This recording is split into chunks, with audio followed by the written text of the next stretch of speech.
Hello and welcome back to Cookie and Hayden's, and I'm Carboot Chris. And I'm just Belle today. Don't feel like bargaining. Why not? Because you don't pay enough for me.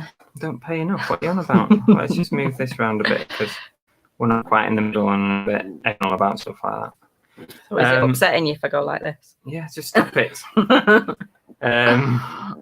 Right, thanks everyone for joining us. Sorry, we're a little bit late.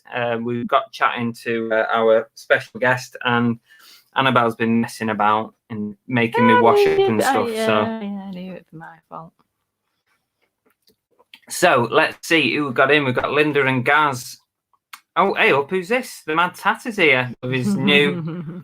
Look at this. Got a little logo there. That's awesome. That's cool. That is very cool. We'll talk about that. It's after. Actually, I can say that's a really good resemblance as well. It's brilliant. You put it on Instagram. We'll talk about it afterwards. We've got Ali, we've got Damien. Oh, sorry, some news coming through on my phone. Damien's got a storage unit.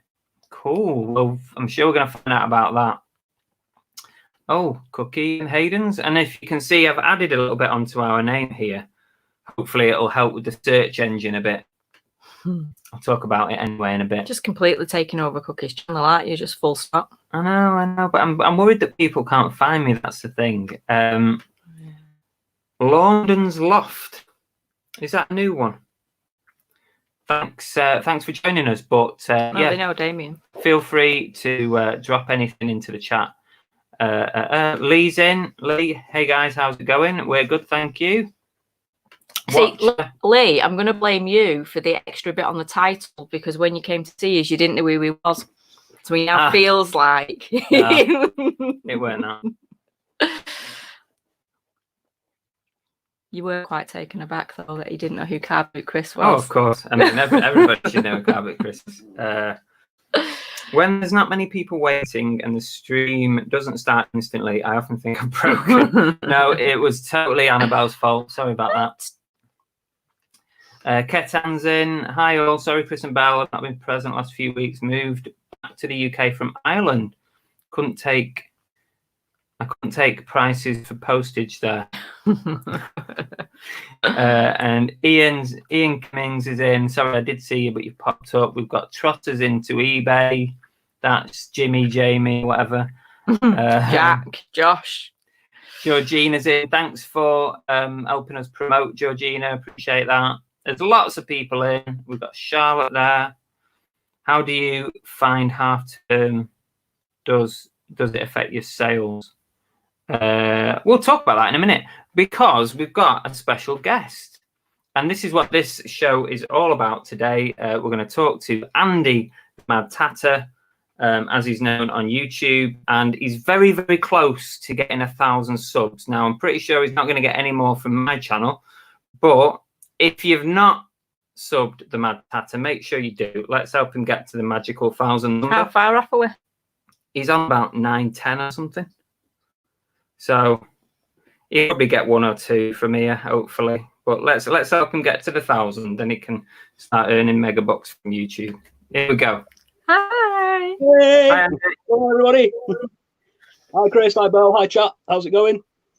See, now we've got him on screen. You need to get his logo up again so people can see just what a good resemblance it is on him. Oh yeah, that's a good point. That see, now we can compare. We've just got to find it again now. No, we'll not find it. Put a comment in the chat, Andy. Are you able to do that? No? Yeah, we can. Hang on. Let's just get on it. Right, what are you doing that? I'm going to go get my iPad because that's how unorganised I am today. All right, okay, go on then. Manage your workload. All right, so yeah, I'm on my own. Comment in the chat. God, I don't normally do this on my PC. Where's the bloody chat on my PC? Oh, it's there. Comment. I'll see if I can find it, Andy, because I just think we need. Sorry about that. I'm not very prepared for this sort of thing. Don't worry.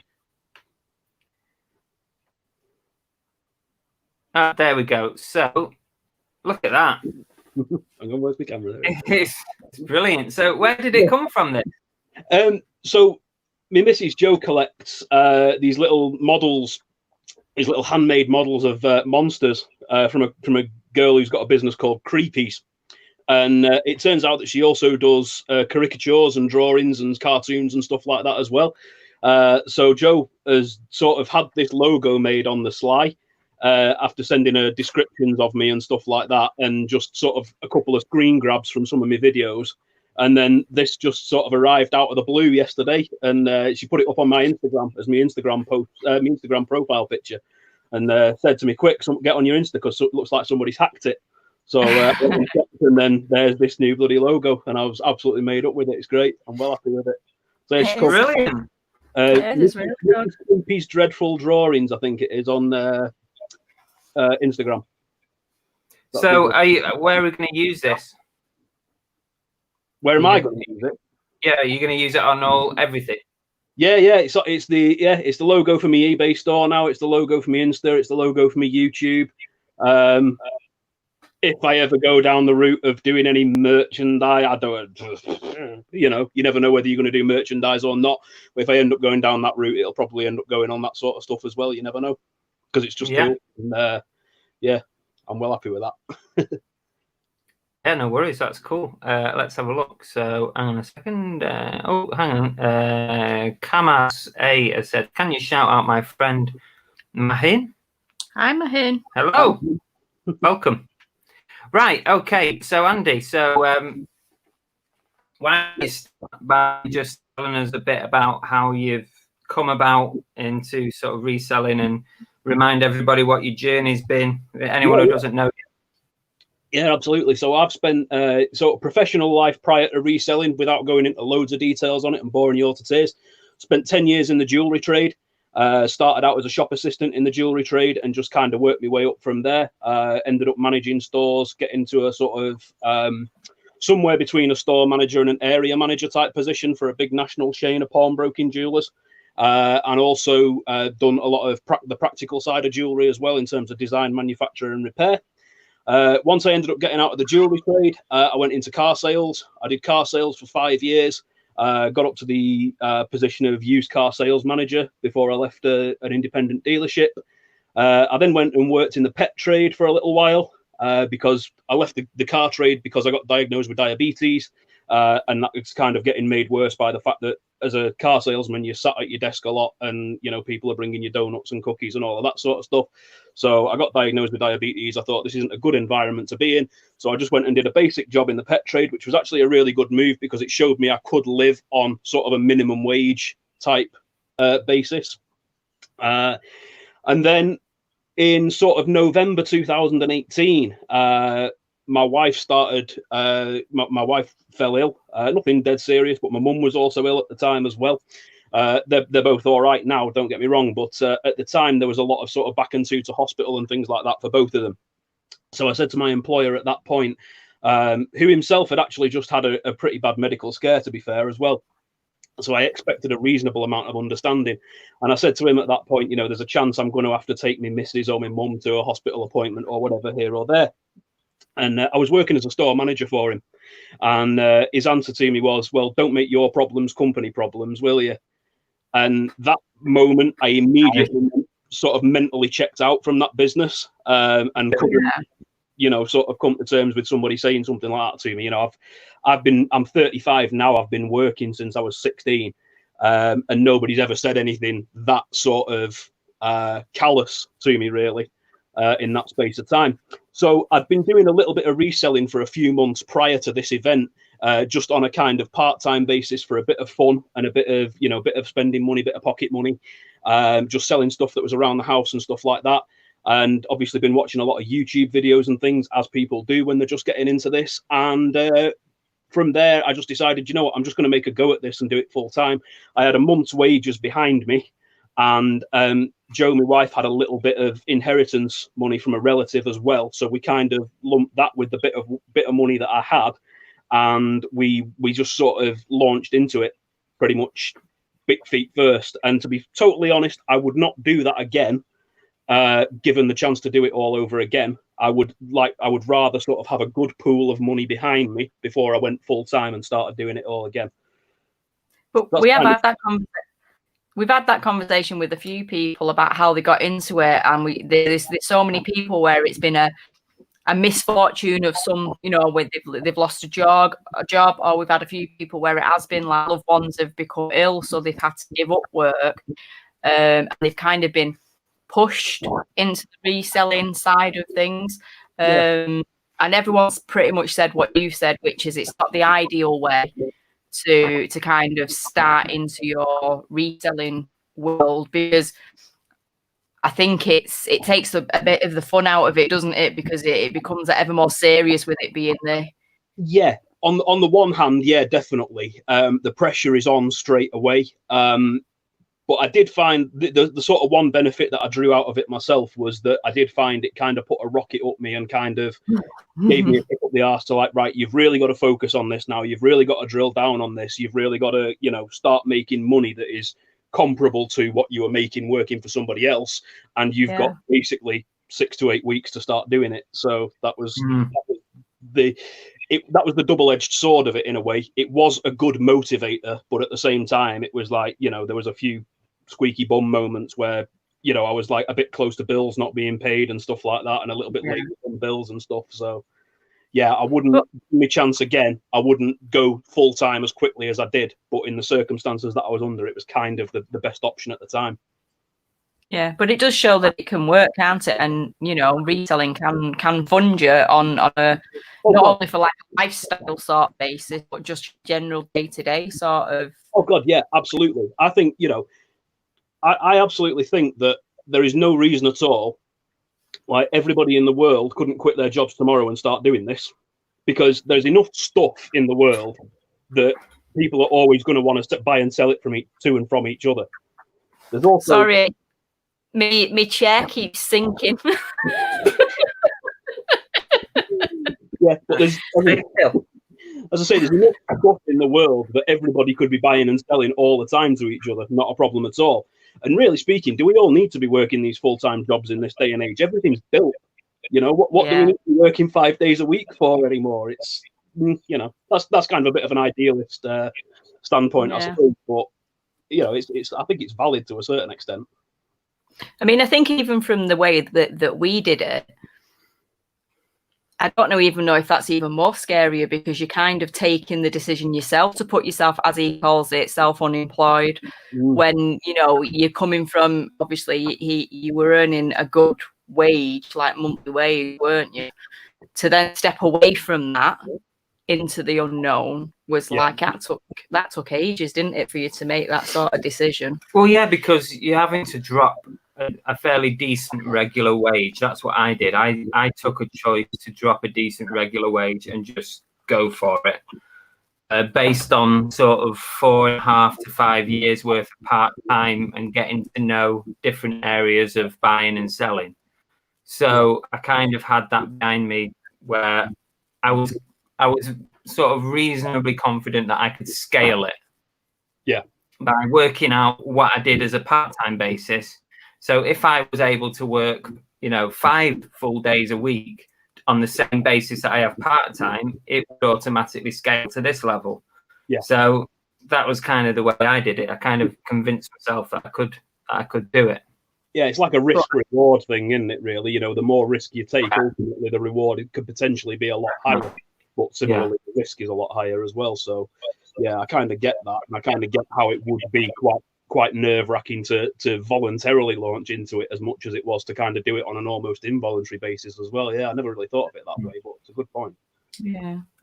Let's just take this question, because people are asking them, I don't want to miss them. So no, it's a really good question. Loads of people ask this. Sallyanne says, can I ask, when you buy items from a Carboot sale and you get no receipt, how do you keep records for bookkeeping?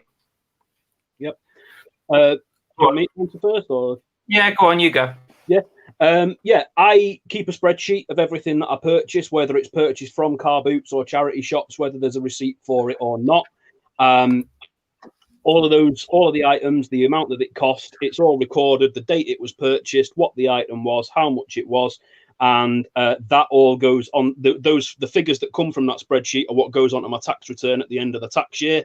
And so far, I've not had any issue with my tax in terms of them sort of saying, you know, wanting to look any further into it or anything like that, because everything is declared and everything is sort of traceable to a certain extent.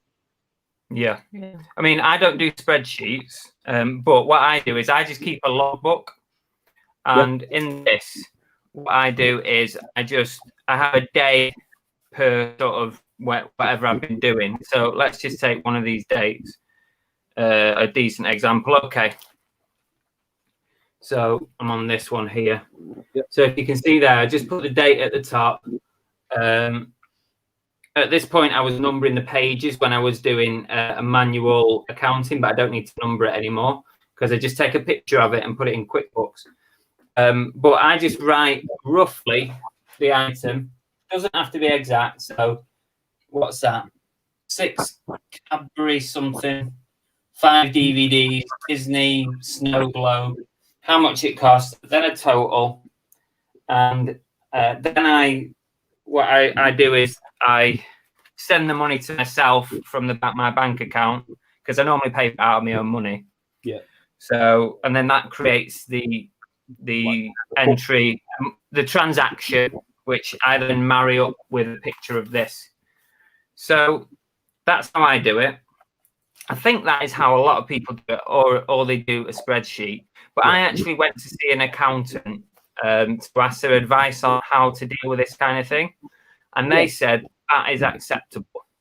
Yeah. So either way, it's acceptable. It doesn't have to be this is the thing. Nothing. Quite often you find with the reselling in general, and a lot of the procedural aspects of reselling, they don't have to be as complicated as you perhaps be forgiven for thinking before you get into it. So, you know, like doing a book like that is not necessarily a complicated way to record your purchases, but it's perfectly fine and perfectly acceptable. So it doesn't have to be hard. You know, there's so many examples of things like that within reselling where outwardly you might sort of have the impression that it's quite a difficult thing to do, but in actual fact, it's not that difficult once you sort of drill down into it. Yeah. And Carl said you can log Carboot cash sales in a book, Sally. That's exactly what I said. Flipping Sloth said HMRC will tell you that you cannot log non-receipt purchases, but I still do. Well, I've not spoke to HMRC, but I've spoke to an accountant, and they told me that because it's not reasonably practicable to ask for a receipt for every item you buy at a Carboot sale, that is the next best thing. However, I will put a disclaimer on to say that I'm not a financial advisor. So if you're not sure, you should get your own advice. But that's what we do. So never take sort of tax advice or financial advice or anything like that off YouTubers in general. Yeah. You know, whether they're trying to sort of put it out there that their advice is perfect or what. If they're not, certainly in the UK, if they're not, I think it's FSA regulated, they can't give you advice on a professional basis. Yeah. So you are definitely best taking any sort of financial or tax advice, either from HMRC or the gov.uk website, or like you say, an accountant, definitely. Yeah, we can only kind of voice what we do. Yeah. Like you said, everybody will do it slightly differently to suit how they feel comfortable. Yeah. Lauren's off emailed my manager today to drop 1 day a week, and that's scary. Hats off to you guys who've gone full time. That is exactly what I did. I dropped 1 day first to test sort of the theory. So by dropping 1 day, what I did was I noticed what the increase was, and then you could do what I said before. You can do the multiplier and say to yourself, well, if I'm doing this 5 days a week, then potentially I can do X, Y, Z. So I think that 1 day, though, also gave you the opportunity to be able to see what a working day was like as a full-time reseller. Because as part-time, there's no structure to it when you're part-time. You basically fit it around your working life. So I think it just gave you a little bit of structure, didn't it? Yeah. Did you find when you went full-time as well, that first couple of weeks when you went full-time with it, it didn't seem real, and you sort of thought, I'm just off work here, I'm going to start, I'm work tomorrow, I've got to go back to work. Really, I don't think it's still sank in, to be honest with you now. And definitely for the first month, I just felt like, I'm back at work tomorrow, or I'm going back in on Monday or something, or like I'm off sick or on holiday. It didn't feel real at all, to be honest. Yeah.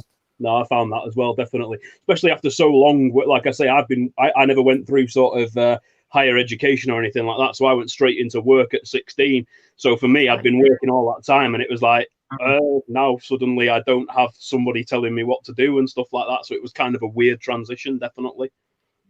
But I think even we've said, even with the drop in money from what he was earning, because obviously we've not built ourselves up to that point again.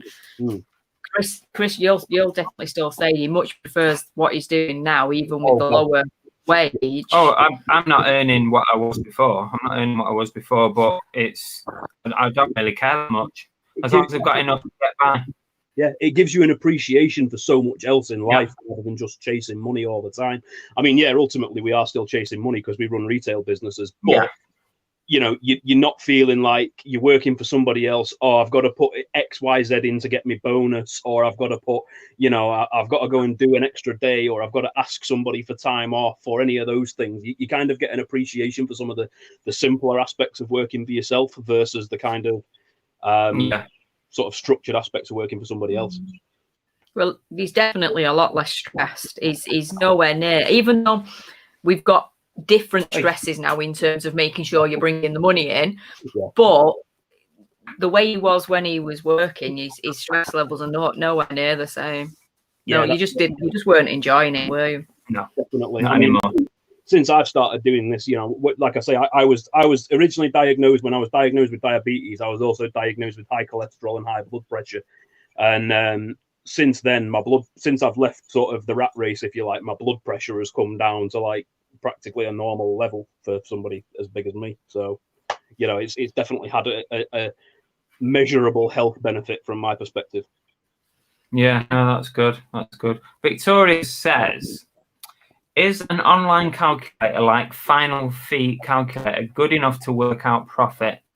And what expenses can you deduct apart from cost of items and postage and packaging? Anything for petrol, electric? Yes, you can. There are other expenses. So you can deduct all your business mileage. You can pay yourself for your business mileage. What else do I deduct? You can do if you work from home and you've got part of your house for a business, you can also do a flat rate deduction for that. Business trips. Well, yeah. Yeah, next time we go thrifting in the States, it's going to be a business trip. I didn't know that about sort of your rates for your house and stuff. I didn't know that. Yes, you can. You can work it out exactly if you want, or you can opt. And again, this is not financial advice. Or you can opt in to a flat rate fee, and that depends how many hours and what space you use in the house. So now that now you're full time and I'm full time, I put in the maximum, which I think is like 200 hours a month or something. Yeah. And you can take out a couple of £100 towards your bills and stuff from that. Right. It's worth looking that up because I don't bother claiming my fuel or my mileage, to be honest with you, because I don't go massively far afield anyway, but I drive a 3-litre turbo, so it's a bit. I think the Inland Revenue would think I was taking a piss if I started claiming for that fuel. So I use QuickBooks, so it tracks your mileage. So what you do is with that, you just swipe left, swipe right. It's a bit like Tinder, I've heard. Really? I've heard. But you just swipe left or right, whether it's personal or business, and then you can deduct or you can pay yourself for the amount of mileage that you've used. Might look into that as well then. I mean, I put on this stream to help people, and I've learned stuff from this stream so already. So good stuff. I mean, I would imagine you could probably deduct an amount of your mobile phone bill and stuff as well, but I don't do that. In terms of like just reading into this question in a slightly different way, In terms of calculating your fees and stuff like that, a fixed fee calculator will work fine for you if you're selling your own stuff on a private account or you don't have a shop account, because the fees are much more flat. But if you go into sort of having a shop account and a business account, with some stuff you do get different fees in different categories and stuff like that. It's not all categories have different fees, but there are different fees in certain categories for selling. So you won't necessarily get an accurate calculation if you're just using something that calculates on a flat fee. And in terms of other deductions, I'll always deduct any cost of preparation of an item. So if it's something like an obscure camera or something like that that I've actually had to buy a battery in for to test it, that battery will go down as a cost against that item as well. So things like that, you can always, add reasonable costs for sort of preparation of stock to the cost of an item in that way. I did that the other day actually, because I'm still working through the last. Well, I've pretty much got one camera left, but I'm working through that big camera lot that I had ages ago. And I've got one camera left, and I had to buy a battery and a battery charger for it. So it cost me like £10. I just bought them off eBay, but that will just go with the item, and it'll go down as a cost of goods. Yep. Absolutely, that's the way I do that as well. Is just if I buy anything to go with an item, buy an adapter or anything like that. Yeah. Just, if it's for something like a camera, the camera's cost me £5, the battery's cost me £2, so the total cost of that camera now becomes £7, exactly. And that's the way I do it. Yeah. Yeah. I think we've pretty much answered that. Nigel VGM does exactly the same as you. He says he lists it on paper and then photographs it into QuickBooks as a receipt. So. What do you use to do your accounting? I just use spreadsheets and enter it all into Inland Revenue myself. Yeah. I did that when I first started. Then I moved on to Wave Accounting. Yeah. And then they got a little bit silly. It weren't working properly, integrations with banks and stuff. So I moved to QuickBooks, which has been working great, but there is something we'll discuss about QuickBooks in a little while, that Damien mentioned earlier today. Flipping Sloth said, how much is QuickBooks? QuickBooks Self-Employed, which I think is the one I'm on. I think you can get quite good offers on it when you first sign up. So I think you can get it for like £2 or £3 a month for several months. And then I think the normal price is around sort of £8 a month, something like that. Not unreasonable then. No, not at all. The Thrifty Land says, the Mad Tatter, what's up, my dude? Hey, Thrifty Land, how's it going, buddy? There he is, the Thrifty Land. I'm trying to find everyone in the chat. Get my mug out. Oh, yes. Nice. Yes, very nice, yeah.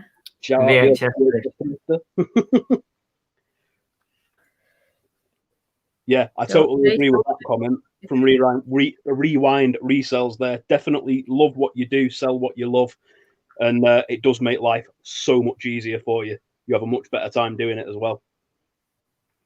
A bit of advice that I put on Instagram today to people, because it had been a quiet week for a lot of people. Jesus, I'm sorry. I'm really sorry if you can literally hear my belly. People must think you're bottom burping or something. Need to move that I know microphone further away. Something that I mentioned on Instagram today was in regards to sort of quiet days, and not to worry or focus too much on occasional quiet days. Because a lot of the time people get really downbeat about, I've had a no sales day, or like me and you were talking before the chat, it's been a quiet weekend. Yeah. What you have to do, in my opinion, is look at the month as a whole and not the days, because like any retail industry, you're going to get days like that, days like that, days like that. But then you look over the month and the average for the month and how much you've made for the month compared to the previous and the next month is much more sensible. And try not to get hung up on the one days here and there that are not good. Yeah, I would just agree with that. Definitely agree with that. And also, don't sort of obsess too much about trying to find why as well, because there isn't always a why. Sometimes it can have just dropped off because it's dropped off for a little bit. You know, it can, yeah, there certainly are market factors like somebody mentioned in the chat before about half term and stuff like that. That can certainly affect people's spending habits. Time of the year can affect people's spending habits. There's all sorts of things. And if you spend too much time sort of worrying about, oh, why is it that I'm having a quiet day, rather than looking at things from the point of view, as you've just said, of, well, I'm having a quiet day, but the rest of my month's been okay. You're sort of almost distracting yourself with negativity by kind of thinking, oh, what is it? You know, trying to find fault with yourself almost for trying to sort of find that fault with your why you've gone quiet kind of thing. I think it's like any job, isn't it? If you know that you are doing what you're supposed to be doing, which is you're getting up in the morning and you're not staying in bed till dinner time, you know, and you're doing your days you should be doing, you're doing your listing, you know, you're doing everything you need to do, then you have no influence on the rest of it. It's just chance, isn't it? Who buys it at the other end? That's it. I mean, I got taught a really good lesson when I very first started as a car salesman. I started working for a main dealer franchise. I only worked there for a very brief period of time because I didn't enjoy the processed selling. So it was very much kind of, you had to sell given to their sort of steps and their sort of system. And I didn't really enjoy that because of the environment I'd come from previously. Jewelry, it's all very much more emotional selling and kind of appealing to people's desire for that item and stuff. But one of the lessons that I learned very early on working for this main dealer, the manager said, the sales manager said to me, always sort of stay in the middle lane, because if you let the highs get you too high, you never see the ground. And if your lows get yourself too low, you'll never climb back out of that hole. So, and also if you're too high all the time, it's a lot further to fall. So if you kind of ride that middle way to a certain degree, you have a much more balanced approach to things. And I think level-headedness, I think I posted this on Instagram before, level-headedness is really important for sort of reselling, because it's easy to sort of, especially when you first get into it, it is very easy to be overcritical of yourself. But actually, you know, if you look at things a lot more clinically and look at it a bit more as though you're an outsider looking in on yourself, sometimes you have a much better experience than always being overcritical of yourself. Yeah, I mean, all this advice. All this advice that we're saying, like you said, it will all depend on people's circumstances, because if you've got somebody similar to yourself that has maybe been pushed into it quicker than what we wanted to through personal circumstances, that need to make money is a lot more than what Chris's was, where he got to a position where we was in a relatively stable position to be able to step into it, knowing that we had a backup sort of plan. So I suppose for some people, staying on that middle lane might be a little bit more difficult.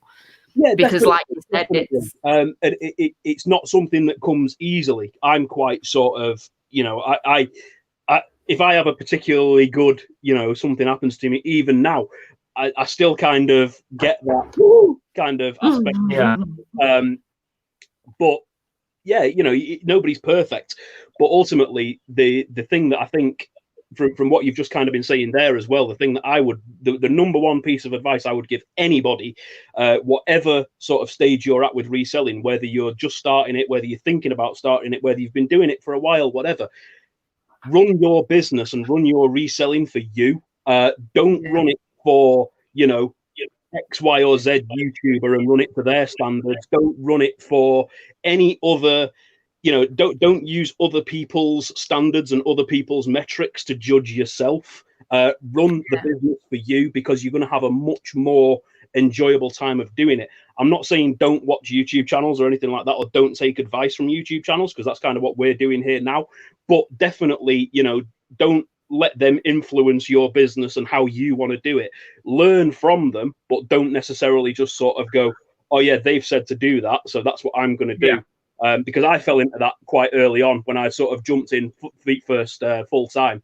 I was looking at YouTube videos of things and literally picking up the things that other, YouTubers had said to pick up, and yeah, I've still got some of them now. So it's kind of like you say, different strokes for different folks. So definitely always run your business for you, and always go work to your own standards, your own pace, etc.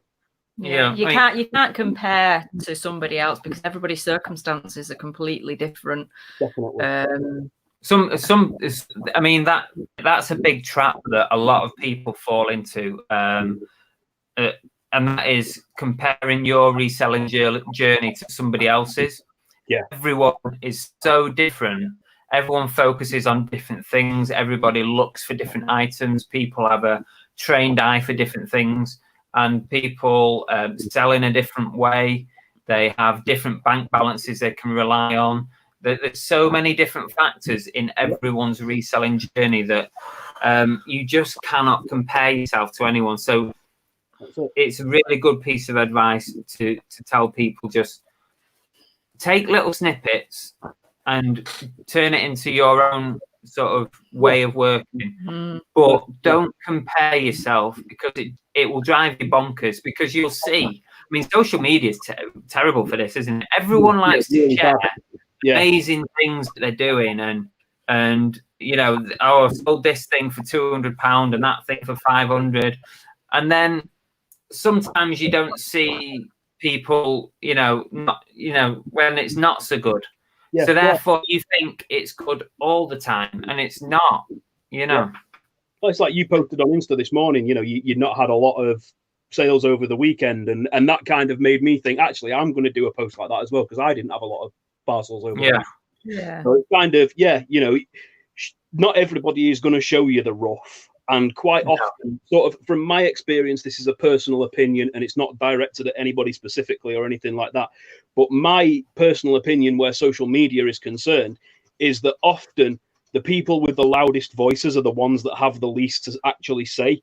So there's people that are, they've got massive followings, or they've got massive channels, or they've got massive groups or communities and things like that, but and they're kind of almost regarded as being a sage just because of their reputation in that sense. But in actual fact, when you boil down what they're doing, it's not any better than somebody who's got 3,000 subscribers or whatever, or isn't running a community, is just grafting with their business. So, you are guilty of that. You are guilty of looking at people masses and masses and thinking, what are we doing wrong? Why have we not got? And that's why I'm saying it. We're all guilty of it sometimes, but you have to try and snap out of that really quickly, because you've got to realise that we're all so different. It's unbelievable. You just can't compare each other.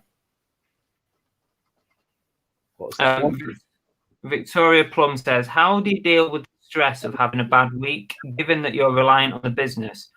I find stress hard to deal with normally. I'd probably be frantic if I did reselling full time.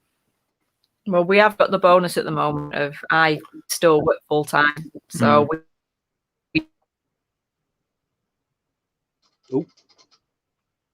hang on.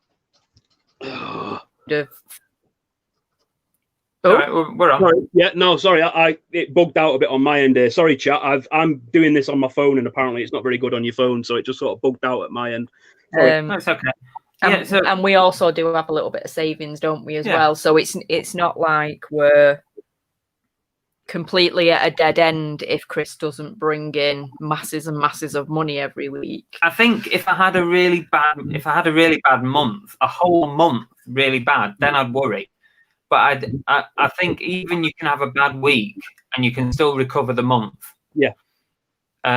So like I said before, focus on the longer term sort of results and not short term wins. It's a long road, isn't it? And you can't focus on those little bits in between. Toysaurus Toys Yeah has put I'm happy when it's been a quiet day, can get up in the morning, no parcels to do, and can concentrate on listing. Been selling full-time eBay for 10 years plus. So like I said, everybody's got a different sort of spin on things, haven't they? Definitely, yeah. And my sort of response to that, in terms of the stress of a bad week, I assuage a lot of the stress by making a lot of lifestyle changes that mean that if I have had a bad week, it's not going to be too much of a hardship for me. So, like for instance, I've given up drinking. I gave up smoking quite a bit before starting reselling anyway. So a couple of big life expenses that a lot of other people have aren't there in the first place. You know, I live in rented accommodation, so there's no sort of huge, you know, mortgage concerns or anything like that. So I don't go on holidays. You know, me and my wife Jo, we don't go on holidays anymore. We used to when I was working full time, but we don't do anything like that anymore. I've got a 30-year-old car, which granted, like I say, it's got a big engine and uses a lot of fuel, but it's cheap to insure, cheap to tax. So I've kind of cut down a lot of expenses in my lifestyle and made a lot of lifestyle changes that have meant that if I don't necessarily have a perfect month every month, as long as I'm kind of making that bare minimum to pay the bills, I can sort of live with it. Yeah, that's the process that we're going through now. Yeah. Hence the fact I had a heartbreaking day when I had to get rid of my car the other day. Oh. I was this close to crying signing the paperwork. Yeah, I'm very attached to my car as well, and to be honest with you, it's due its MOT tomorrow, and I think it's going to be the last MOT it has with me, so I might have to look at a route for another car. But Why do we get attached to cars? I didn't realise how attached I could get to a car till I had to give this one up. Yeah, it's amazing. I think like, especially if you spend a lot of time in it, it sort of becomes like a second home to a certain extent. So, I mean, that's what we're going through, a bit of a clean up, if you like, of finances, because obviously we're moving down to Devon. Yeah, it's going to cost us more to live down there in many ways. Like rent, the actual, you're saying about rent compared to mortgage. Well, we're going to be paying more on our rent than we are currently on our mortgage.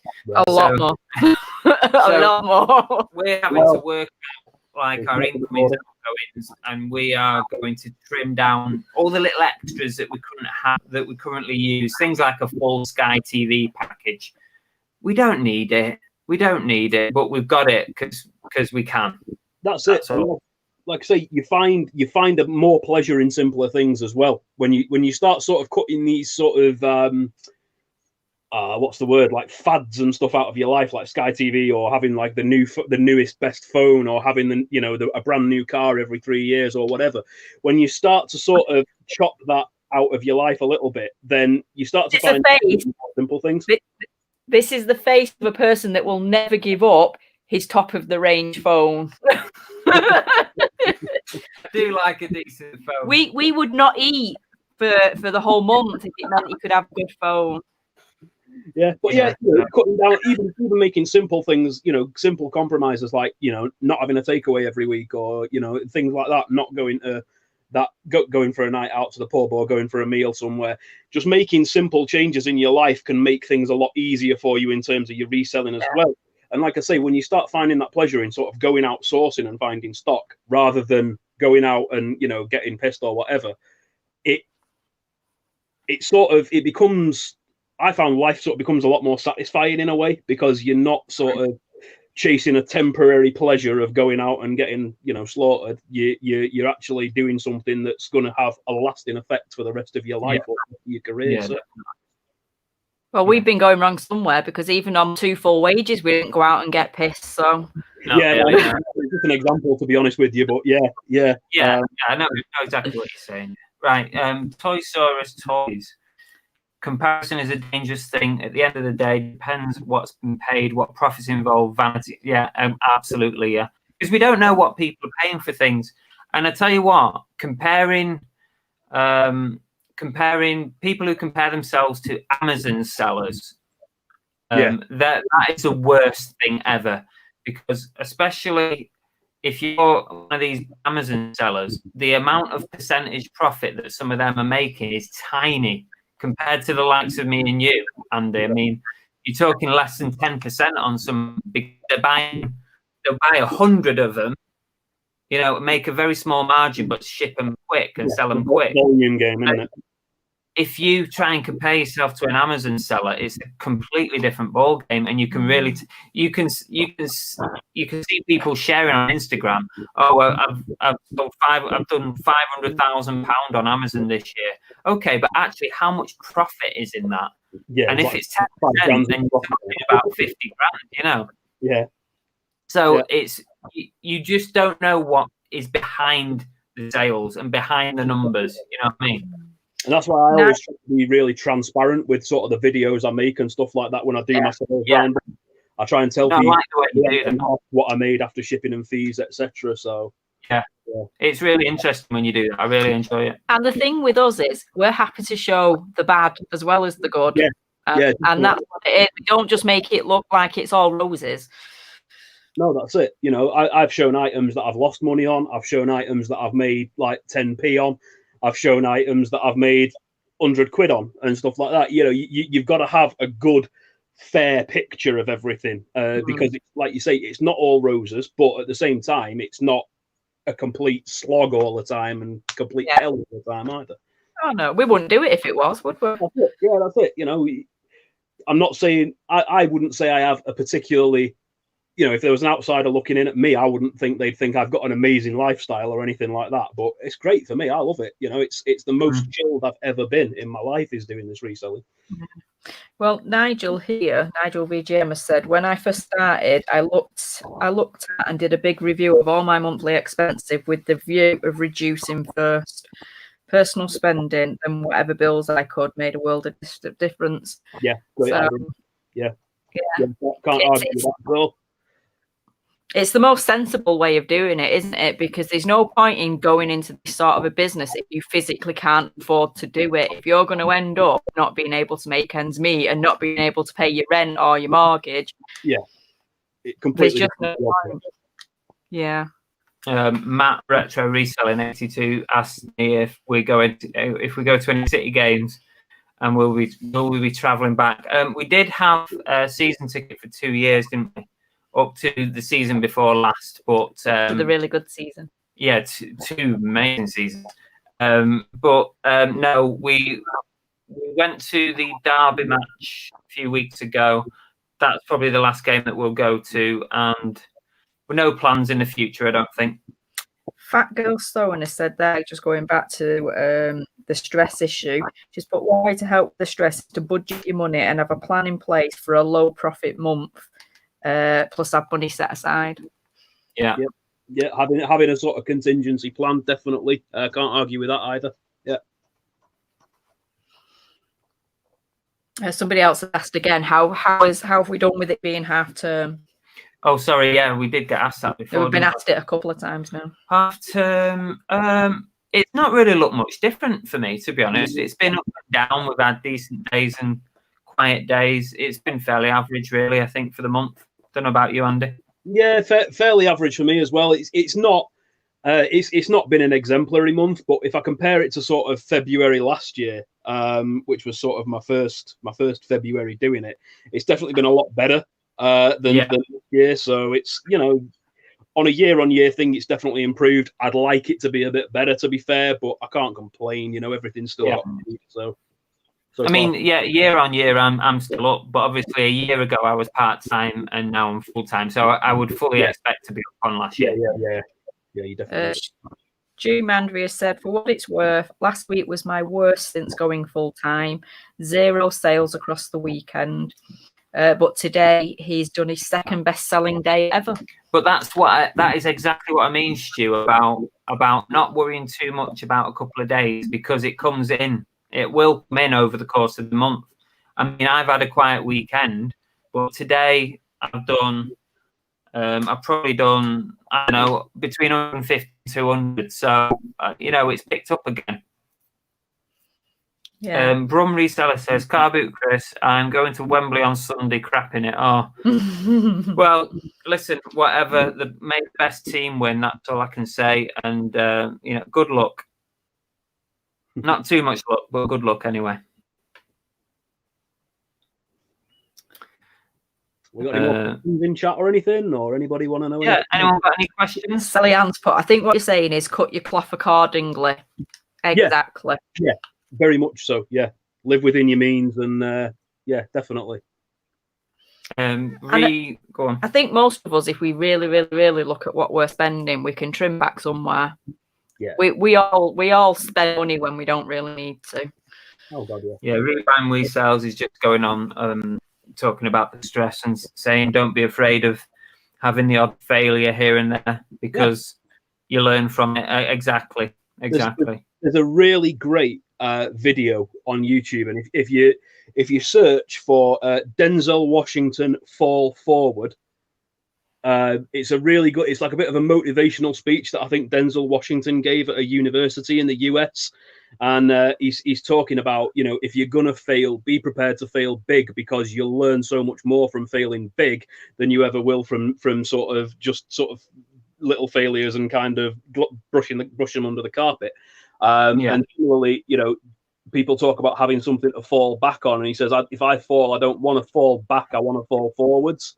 So it's kind of a good little motivational speech, which was one that I kind of hit onto when I started doing this, and I thought, yeah, that's really, you know, that kind of hit home with me. I'll have a look for that. Yeah, it isn't. We all make mistakes, and you just have to learn from it and not do it again. Yeah. Or not do it after you've done it 3 times. Yeah. Tori's put, it's nice to hear some real talk. Good. Who said that? Tori. Yeah. John, the salty dog picker. That's an interesting name. A nice cute dog, though, by the looks of things. Sorry, I'm very much a dog person, so cute dog. Oh, yeah. When going from a private seller to a business seller, how do you account for the stock you already have?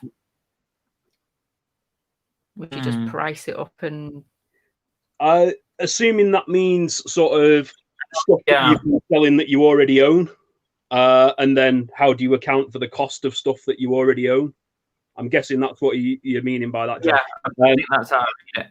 From my perspective, I give the items that have been owned in the house or anything like that. I sell quite a few of them because Joe, my wife, collects all the stuff. And they are given to the business free of charge. So they have literally no cost price to the business because the business is a separate entity from me and Joe as private people. Yeah. So we as private people give items to the business free of charge in much the same way as like a charity shop would get its stock.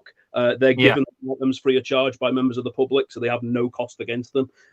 It's the same deal with items that I've owned and then put onto eBay. They have a zero cost to the business.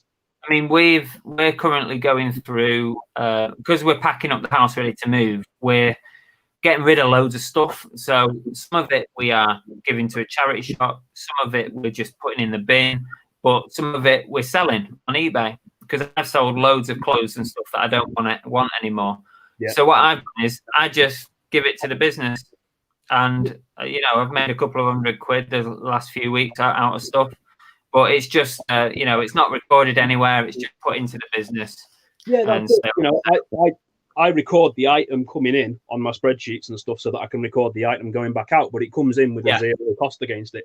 You do have to be mindful of that disconnect between you as an individual and your business, because although obviously from your own experience, you are no different to your business because it's your business and you as the person, but on paper, you as an individual and you as your business are 2 separate entities, and transferring stuff from you as an individual to you as your business is quite easy to do. I just looking at the question, I would assume that if you've started off as a private seller and you turn into a business, you've probably not got that much sort of listed anyway. So if it were me, I would probably just write that stock off, and that is like a nice starting point for your business. That's probably what I'd do. Yeah, you could do that as well. Yeah, absolutely. I was going to say, how did you do it? Because when we first started, when we did that very first start of £200 worth of figures, you weren't a business then. Yeah, I was. Have you been a business from day one? From 2015, yeah. From the day we started on Movie Fusion. Yeah. I recorded everything I spent and everything that we came in. I'm really sorry, guys. Would you mind just excusing me for 2 minutes? I'll be back. I'll be right back. I'm really sorry to do this on your live stream, but just give me 2 minutes. No problem. Let's see what else we've got. Oh, Kitty's in. Hi, Kitty. Delivery and then. Oh God, the chat has just jumped right up. Well, no, I've got some. I'm just going to go through some here. We've got Georgina Jewell, who said she's feeling very materialistic right now. We all are until we need to like trim it back a little bit. Carlo B says he's got a 10-year-old Astra and it's his Carboot car. My taxi, my sourcing car, love it. It's a workhorse. Watcher 1421 says they go to Devon about once a year because the family lives there. Costs about £7 for a pasty. It's a good job that pastry disagrees with me then, so I won't be buying pasties. Death by Glamour says she's the least materialistic person that she knows. It's a good thing in a way, but she looks a mess most of the time. You always look beautiful when we see you. Ash Matthews, I've just pinged up on here, says, I try and look at my sales on a monthly basis. Some days are better than others, but I find it always balances out over the month. Yeah, yep. I find the same, to be honest with you. If you don't have a sale, you can end up with a day where you've got, 100 quid all of a sudden, and it's like, sort of makes up. I mean, last week, last weekend, I think I had a £400 day last weekend, and that's good for me. I mean, that's a good day for me. For anybody, man, that's solid. That was really good. But then, like this weekend's been like 6 or 7 sales, or 6 or 7 sales. So take her off with the move. Yeah, it was up and down. Kitty says she has been here, but it took me 20 minutes to find a phone. Okay. Let's have a look. Me too. Mine's at work. Carl says I used to spend a fortune on coffee whilst outsourcing in charity shops. The missus bought me a coffee cup, and we have worked out now I save £16 a week just on coffee. I can believe it. Yeah.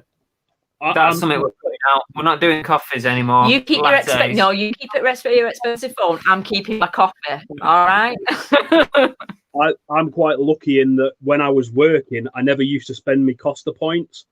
So I've still got about, I want to say I've got about 100 quid in points still on my Costa card. So I never told you that you're my best mate, like how much I love you so much.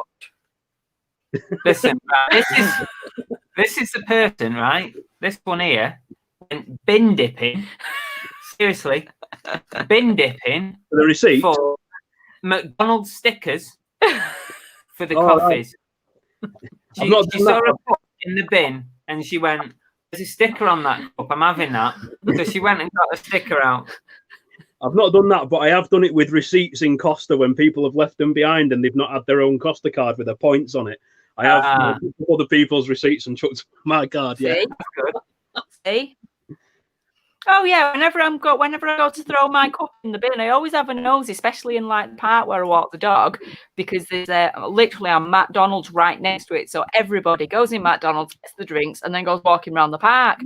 So I always look at the cups that are in the bin. I don't physically go in there, but I always have a good nose in, make sure there's none with stickers on. I've pulled stock out of bins before now.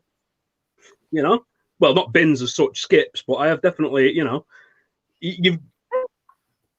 not saying you've got to be prepared to do things like that, but being able to do things like that and having the sort of wherewithal to do things like that, it's going to save you money. It's going to make your life easier. And potentially, like I say, in my case, I've found free stock in skips before now.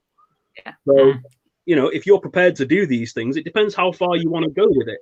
There's some people there that are going to want to just basically drop ship stuff. They're going to want to just buy it from AliExpress or whatever, list it on eBay and never have the stock in their possession.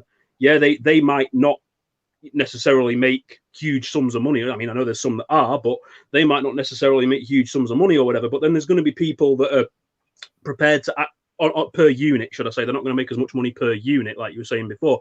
But people that are prepared to sort of almost get a bit down and dirty with things, you can get stuff so cheap and find things so easily that you'll make so much more money per unit on those items. I mean, like, I'm a big advocate for remote controls, plugs and cables, adapters and chargers and things like that. And when you're looking around car boots and stuff, they are pretty much the last thing most people will look at. I mean, I'm telling you, I look for them now and they're the last thing people will look at. So people probably will start looking for them a bit more in our area. It's one of those things where, because it's kind of, I think there's tiers of people in reselling. You know, there's people that will get to the Carboots first thing in the morning and they'll get the absolute cream of the crop stock that they probably won't realistically necessarily have to do too much with before they can list it. And then you've got the next tier of people that are just kind of a bit in the middle. And then you've got the other tier of people who will go diving in those boxes that are under people's tables and will go sort of dragging out all the crap that nobody else is interested in and find value in it from there. And you know, there's nothing wrong with any approach out of those sort of levels. It's just that's how kind of different people operate. And I'm very much at that bottom end where I will find money wherever I can. I have no shame. None whatsoever. If it means free coffee, I'm not bothered. That's right. I mean, you know, if the world was a completely different place and we were, you know, back in sort of feudal times or whatever, when everybody had to just look after themselves and there was no sort of regular employment, no benefit system or anything like that, and you just had to look after yourself and your family, you would do whatever it took to look after yourself and your family. So why shouldn't you have that mentality as a reseller? Oh no, I only have it for coffee. All right, fair enough. Can't argue. We're looking for like the best bargain, and if say for example we say, right, we're going to go out for a meal this week, right, we'll say, where should we go and can we get a discount? Is there any discount codes anywhere? Is there a Groupon somewhere and stuff like that? Because it's all about being thrifty, isn't it? We hate paying full price for anything. Hate it. No, quite right. It's a state of mind. Being a reseller or a thrifter or whatever you want to call this sort of way of life, it is a state of mind as much as it is a business and a source of income and things like that. Because as soon as you start dealing with some of these products on the secondary market, you actually start to realize, shit, I could buy that myself and use that, and it'd be, you know, a tenth of the price that it would cost me to buy it new. I mean, an example from my experiences, I sold a pair of Henry Lloyd jeans very early on when I very first went full time. And because I've not been sort of fully experienced in checking every little aspect of jeans, there was a little bit of wear in the crotch on them. And I'd never really assumed crotch wear was a thing before that. But the guy sent them back, and I said, yeah, you know, my apologies. I genuinely missed that. And, you know, send them back and I'll give you a refund. Not a problem at all. But when I got them back, I thought, I'm going to try these jeans on. I put them on and, you know, they're Henry Lloyd. So they'd have probably been 60, 70 quid pair of jeans, if not more.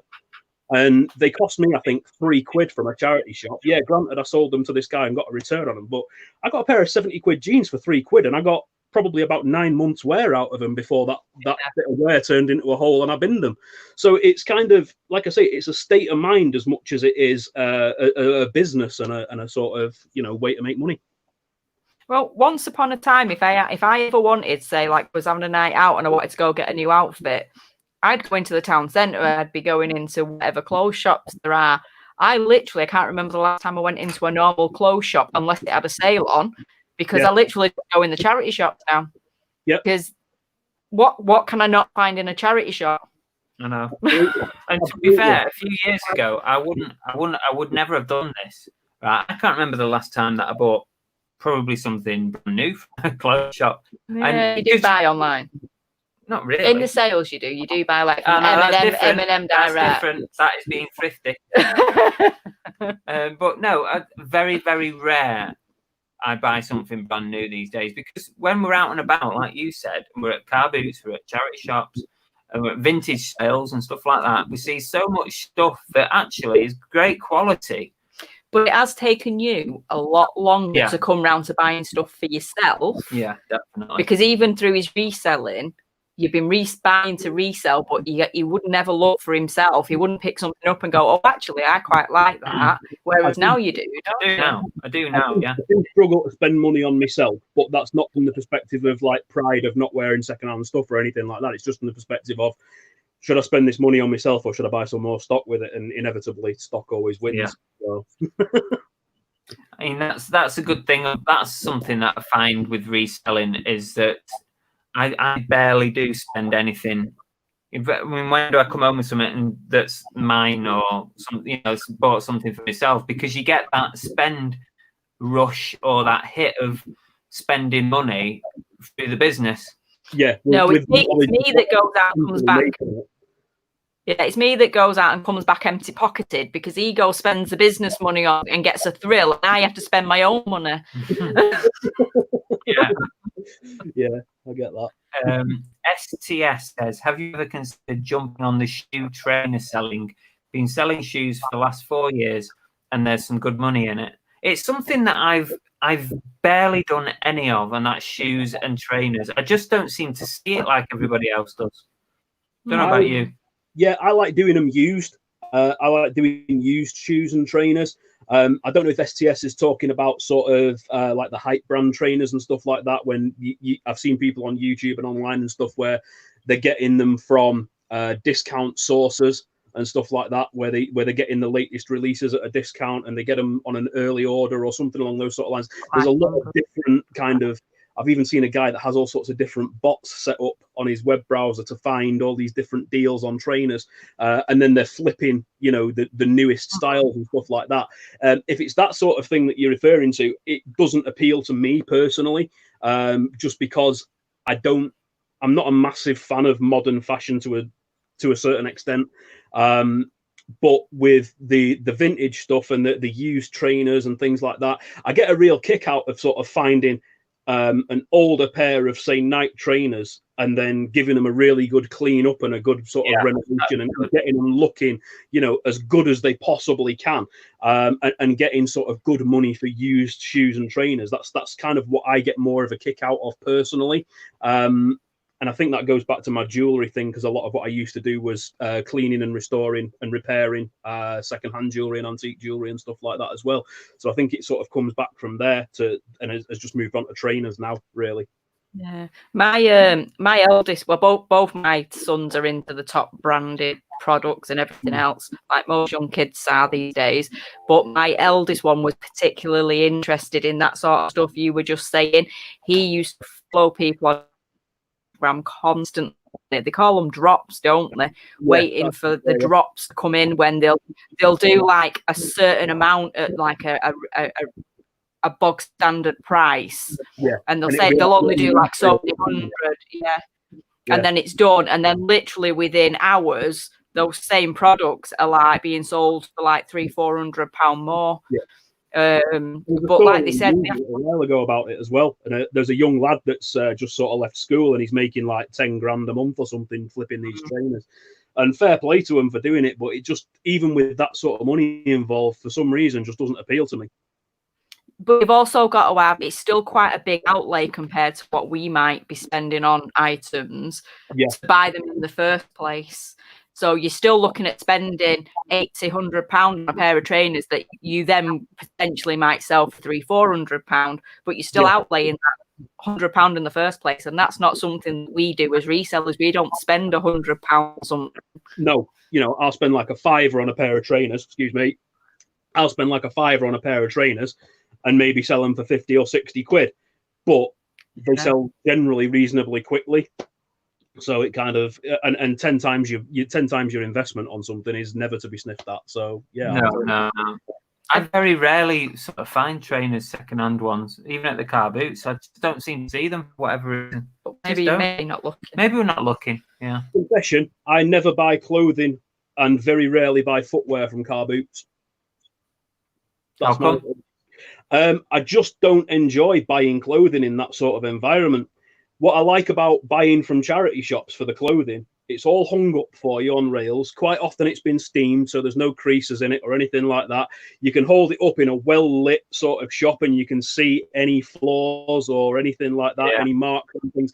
A lot easier than something that's just kind of screwed up on somebody's table at a car boot, and then you pick it up and it's full of creases and it's casting shadows all over itself and you can't tell if there's any marks on it or anything like that. Plus, you've got that added thing of there's the sort of atmosphere of a car boot where it's often, you've got to sharpen your elbows up and push your way through. I find it so much more relaxing buying clothing and footwear from charity shops, even though it's a little bit dearer on the whole. Generally speaking, I tend to find the quality's that bit better. Just personal experience, not like saying, my way's right or anything. That's just my experience of it. To be fair, when we get clothes from Carboot, it tends to be only the ones where they've got them laid out nicely, where they'll have a rail and you'll go and look through the rail. But I don't think we've ever kind of gone rummaging, you know, when they just have piles of clothing. That doesn't enter. I couldn't be doing with that. Even really tips, I couldn't be doing with diving through all that clothing. I think the only times we maybe might have gone and maybe had a look is, you know, when sometimes they'll have one decent item where they've laid it out, so you automatically get drawn to it, and then you might have a little bit of a rummage just in case there's something else. But I think you can generally tell straight away when it's piles like that if it's going to be of any quality. Yeah, and most of it's just your bog standard items of clothing. But because you tend to look for, like, it's more coats and sort of specific sort of items where you can kind of spot them straight away. Yeah. So it's not like you're just looking for Nike t-shirts where you could have anything, you know, because it's quite specific, the clothing. Yeah. You can tend to spot. You tune your eye on certain things and certain styles and certain little cues to look for. I've got a couple of examples of just some stuff that I look out for when I'm out and about, if you want to see. I mean, like, I'll show you with these jeans, for instance. These are just a pair of Kangol jeans. Where's my camera? There it is. So these are just a pair of Kangol men's jeans. But one of the things to really look out for with jeans in general and any denim stuff is what they call the selvage fabric. So if you turn back the legs, on a pair of jeans and you see a seam that looks like this, this is what they call a selvage fabric. And the idea is that it's self-edged, so it doesn't unravel or anything like that. But you find it a lot in premium denim. And the reason it's a premium cloth rather than just a bog standard denim is because the self-edge fabrics are often made in narrower runs or smaller runs of material. So they can't get as many pairs of jeans out of the same material as they do with just a standard roll of denim. So it does make them a more of a premium price from that perspective. Right. So even if you don't necessarily know a brand of jeans and you sort of turn back that hem and you see the selvage hem on there, then you can be sort of reasonably certain that they're a good quality pair of jeans, even if you don't know the brand. Right. Yeah, that's cool. Interesting. You said you had a couple. Go on. What else have you got? Go on. Yeah, I've got a pair of Loke shoes, boat shoes. Now, again, another sort of good quality indicator that's very, very general to footwear. But I just picked these up because they were the example that I had to hand. The soles are glued on, as most shoes are, but also with quality footwear, they'll be stitched as well. Sorry, I can't line this up on my camera. There we go. Oh. So they're actually sewn to the upper through the sole, and they're also bonded on. So that kind of double process of attaching the sole is another quality hallmark for footwear, particularly shoes. Obviously, you don't see it so much with trainers because they don't tend to stitch the soles onto trainers. But with shoes and footwear like that, it's a good little quality hallmark if they're double secured. That's good. Cool. No, useful to know that. Sallyanne has asked you something here, Andy. Oh, yeah. Do I still sell jewellery, and where is the best place to source fine jewellery pieces at a price that still has some profit?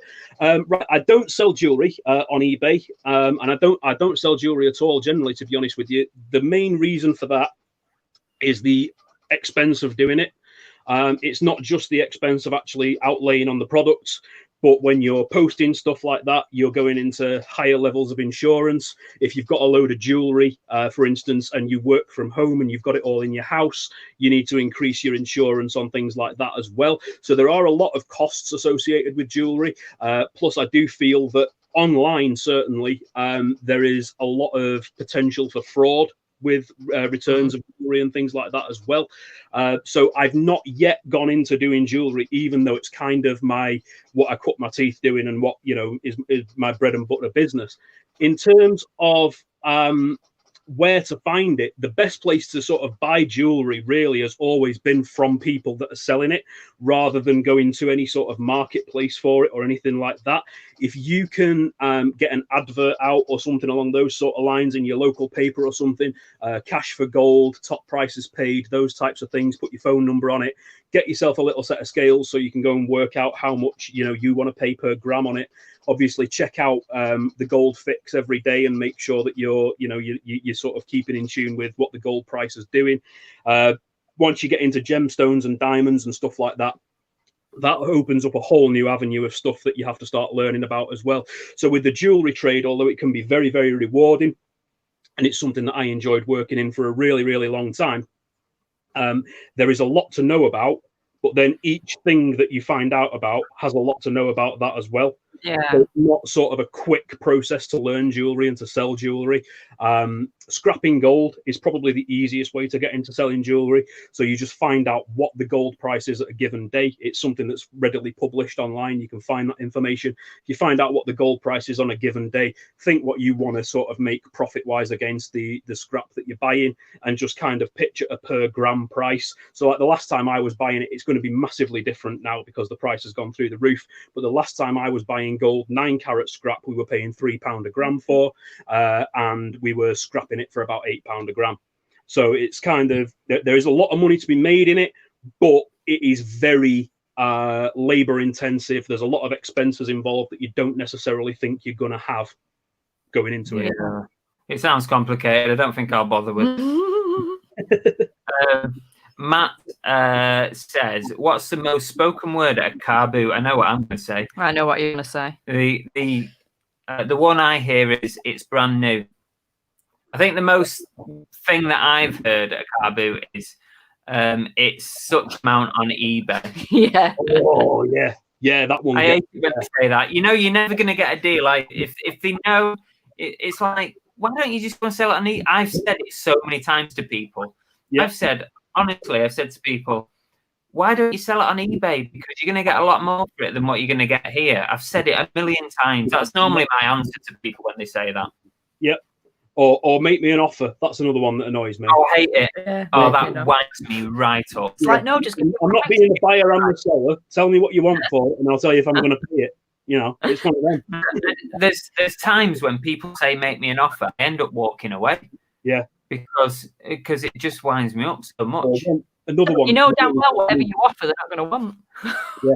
Another one that really gets me, and I've noticed this because I go to a few toy fairs with my old man. My old man collects Matchbox cars. And one that I've really noticed at these toy fairs, I've not noticed it at Carboot so much, but it really gets on my tits, is when you say to people, they've got like they've got a table full of Matchbox cars, and they're just all laid out Matchbox cars, no prices on them or anything like that. And you say to them, how much are your cars? Oh, it depends which one you want. Well, put prices on them then. If it depends, put a price on it. Otherwise, just say they're £1 each or whatever. You know what? That does happen at car boots, because say you've got a load of games, like computer games or something, and you go, how much are your games? You get that answer. Depends which one you want. Can I just point out here, though, last time we did one, I put prices on everything and told me halfway through to take them all off, because it was like, no, let people come and ask us how much they are. The thing is, that's not such a bad thing. But putting prices on things sometimes, I think, makes people walk away because they think they can't negotiate. Now, I think that as long as when someone asks you, if you're a seller, as long as when someone asks you how much is that, you can tell them how much you want. That's fine, but just don't come back with the answer, make me an offer, because that's the worst thing. I say to them then, like I just said now, I say, I'm not being the buyer and the seller, and if you want me to sell it for you, I'm like £12 an hour to sell it. So that's good. Yeah, I like that. Just going back ages in the chat, Linda and Gaz, don't know if it's Linda or Gaz, said it's refreshing to hear the downside of reselling, and it's not all a bed of roses. A lot of YouTubers don't let you see that side. Thanks, guys, for being so honest with us all. I did put that onto the screen before, and I kind of just let everyone read it and then moved on. Okay. Just trying to catch up now. Just before we say anything else, let me just, because we're way behind. I have no idea what you've popped up and what you haven't now. Well, you should be concentrating, shouldn't you? You're meant to be my assistant. Tends to be. He wasn't watching. No, he wasn't. Tends to be dealing with Carboot. Oh, sorry, no. I just had an eBay notification on my phone, so I was just seeing what it was on computer. Oh, it's fine. You only missed me giving Chris the V's. All right. Oh, there'll be plenty of other opportunities to see that. Don't worry. So what does your missus think of you reselling? Is she part of it? Is she... Yeah, definitely. I mean, you know, she doesn't take the credit that she's due a lot of the time, because she kind of wants to be relatively anonymous. That's why she never wants to come in the videos or anything like that. But she does a lot more these days than she did when we first started out. She's kind of coming round to the idea and seeing the fun of it a lot as well. But she's been instrumental in a lot of things with me, particularly with sort of organization of things and stuff like that. I'm very much a do it and think about it afterwards sometimes type of person, whereas Joe can plan things out ahead of time and say, right, you know, this is how we're going to do X, Y, Z. And just having somebody that has that sort of thought process and is ultimately really supportive of what you're doing is massively important as well. And I think it's the same sort of dynamic with you guys. For all you have a bit of banter and a bit of back and forth on the streams and stuff, I know that ultimately you're very supportive of what you're doing, you know, and you kind of, I'm not saying you couldn't do it without each other sort of thing, but you'd be a lot. No, we definitely certainly when we're sort of out sort of charity shopping, sourcing or whatever. Annabelle's kind of got just as good, if not better than me now at finding stuff. I've got more patience. She's like, I think on last week's stream, Annabelle will look more closely and take a slower look at things. Whereas I do the scan and then go back round again. I do the scan to try and find the obvious things first. So we kind of work differently, but it definitely complements each other. Very familiar to me, that sort of everything that you've just said there is very familiar, definitely. You know, I'll quite often find an item of clothing, say, or something like that, and I'll think, yeah, I'm happy with that myself. I've looked it over. I'm happy with the price. I'm happy with the brand. I'm happy with what I'll get for it. But I'll still pass it over to Joe and say, will you have a look over that and cast your I do that all the time. More critical eye than I have, and she can find these little faults and little marks on things that I just wouldn't have seen otherwise. So, definitely. You know, I mean, ultimately, it is Chris. Ultimately, it's Chris. Chris is the reseller out of the two of us. But obviously, because it's such a big part of life when it's your full-time, especially now it's full-time business. And I've always enjoyed going into charity shops and stuff like that. So for me, it is still a bit of a hobby in my side of things. I go, oh, I'm going to help him. But ultimately, Chris is the business person, and I'm just kind of in the background doing the odd bits of things. Yeah, that's it. I mean, you know, I think we have that dynamic to a certain extent, but like I say, I think that's more comes from the point of view that Joe doesn't really want to take the credit for the stuff that she does. You know, she's the one that kind of came up with all of the spreadsheets and stuff like that, really, as well. You know, I use them and everything, but she sort of was the one that said, this is how the spreadsheet should look and stuff like that, because she's got a really good head for numbers as well. So, you know, all of the sort of that side, that aspect of the infrastructural stuff, she set it up and it works really well. So yeah, you know, I'm not saying I couldn't do it without her, but my life would be so much harder if she wasn't involved. Definitely. Oh, you've got to. I think it would be really hard if you were in.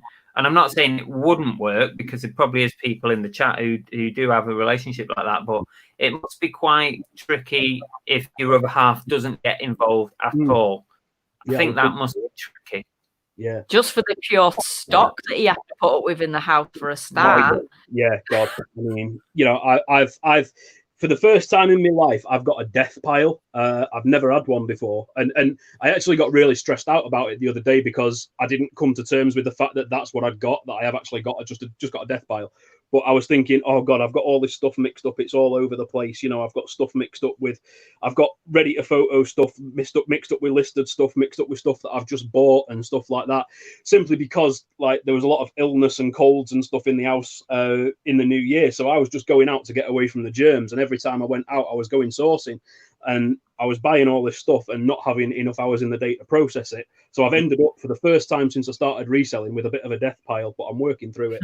So, yeah, having all that stock lying around, like you say, and the amount that it does and can take over your life and take over your house, you've definitely got to have an understanding partner for that, no doubt. Oh, Fix It Frida comes in here all the time going, I don't know how you put up with this. How do you deal with it? And it's just like you kind of get a bit blind to it after a while.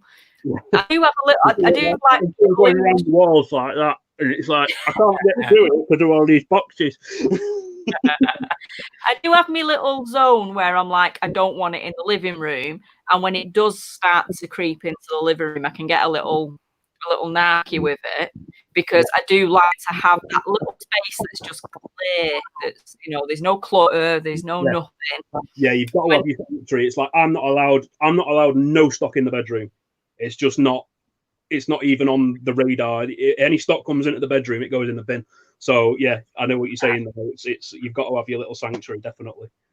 Let me just mention Shabbatron. He just said hello from Hattersley, which is around the corner from here. It is. What's the most expensive item you have all sold online or on a marketplace platform? We really need to get a new answer to this question. No. We have one answer to this question, which we pull out of the bag. We haven't beaten it yet. We haven't beaten it yet. Overnight. What's your most expensive item that either you listed or you've sold? Me? Yeah. Sorry, bugged out again a bit then. My most expensive sale wasn't actually one of my items. It was a split deal with my brother-in-law. My brother-in-law used to run a restaurant. And when he closed the restaurant down, he had a load of infrastructure stuff left over, like tills and stuff like that. So before Christmas, I sold the till and the point of sale from his old restaurant, and that went for about 500 quid. But that was a split deal, so the profit was, you know, half mine, half his sort of thing on that one. But that's the most expensive item I've actually sold. In terms of the most expensive item that I've bought and then sold, there's been a lot of sort of £200 coats and stuff like that, 150 to £200 coats that I've sold over time. I sold a telescope not long ago for 115 quid. That sort of 200 quid level is about my top sale at the moment, if you take out the till. Yeah. Our best sale, we did a video on it, and it still stands as our best sale. And that was it was an item of clothing that we got at a Carboot sale. Yeah, it was she found it, so she can have the credit for it. But we went to a Carboot sale at 11 o'clock, so we're talking last dregs here of a Carboot sale. And Annabelle spotted a silver-looking Nike jacket just hung on the back of the car. It'd been sat there all day long. And we decided to buy it at £4 for a Nike jacket. I'd have bought it, whatever kind of thing it was anyway, probably. But when we got home, we did some research on it. It turns out it was a Nike Olympic USA podium jacket. Wow. And it was a very, very limited run of jackets that was sold in the States at the time of the Olympics to replicate the ones that they wore when they went up to get a medal. And it was a really nice jacket. And we actually had it up for, because there was a slight flaw on it, it had a little mark on the front, like a little oily mark, like almost like it had dropped onto the floor. It might have even happened at the Carboot that day, which we couldn't get off. So if it didn't have that, we could have listed it probably for about 500 quid. But we ended up listing it for around 350. Yeah, because of this flaw, and I think it sold for something like 225 or 250. Can't argue with. And you can't argue with that. It cost £4. I remember, didn't you say you made about 1,700% profit on it or something like that? Yeah. I mean, I came up with a clickbait title really for it. Yeah, but to be fair, from my perspective, because I don't think I'd been doing it full time that long. When that video came out, and when I saw that video, from my perspective, I thought, bloody hell, nice one. You know, I'll look out for stuff like that. But at the same time, I didn't think I've got to go out and find exactly one of them. But I'll start looking down that route a little bit more. Not struck any gold like that myself, but you know, it's definitely opened my eyes to something that I wouldn't have bothered with otherwise. Yeah, like you, a lot of my stuff. The most expensive stuff in my store, if you went and had a look and sorted it into order, you'd probably see quite a few £100 coats, and not much higher than that. It's quite rare to pick up something that's for me to pick up something. I kind of, my top end stuff, you're talking £50 to £100. But then some of our I think the good sales are some of the mugs that we sold. Oh yeah, we had really good mug. Yeah, we had a Disney mug, which did we pay? You weren't going to buy it because it was about £3.50 for this mug, and that's like you don't like paying more than £1 for a Disney mug. And I just happened to have a quick check on it, and like I really think you should buy this mug because they're going for good money, and they were going for like anything up to £100 because it was Disney Memories they're called. So I'm saying this because I've never been able to find anything since. But if you can find in the Disney Memories collection January mug or bear, they're going for absolutely ridiculous amounts of money. Yeah. So I think we're selling that mug for about 60 quid, 50, 60 quid, something like that. Yeah. Like the really old style, like the sort of 20s, 30s style drawings on them as well. That kind of art style, or am I thinking of something else? No, not necessarily. It's just it was a collection. Every year they do like a limited edition where they'll have one for January, one for February, one for March, and this particular one was called Mickey Memories. Right. But for whatever reason, the January ones people must have missed collecting. So the prices are through the roof. Get February, March, whatever, and you're just looking at your box standard prices. Right. But if you can find January, you are. If you can find a January Mickey, you're looking at £500, £600, up to £1,000 for one of them bears. So you need to start looking now at all your little Mickeys. Yeah, definitely. Yeah, interesting. Tori says, if you buy something from a charity shop and it's broken, or got a hole in it, do you take it back?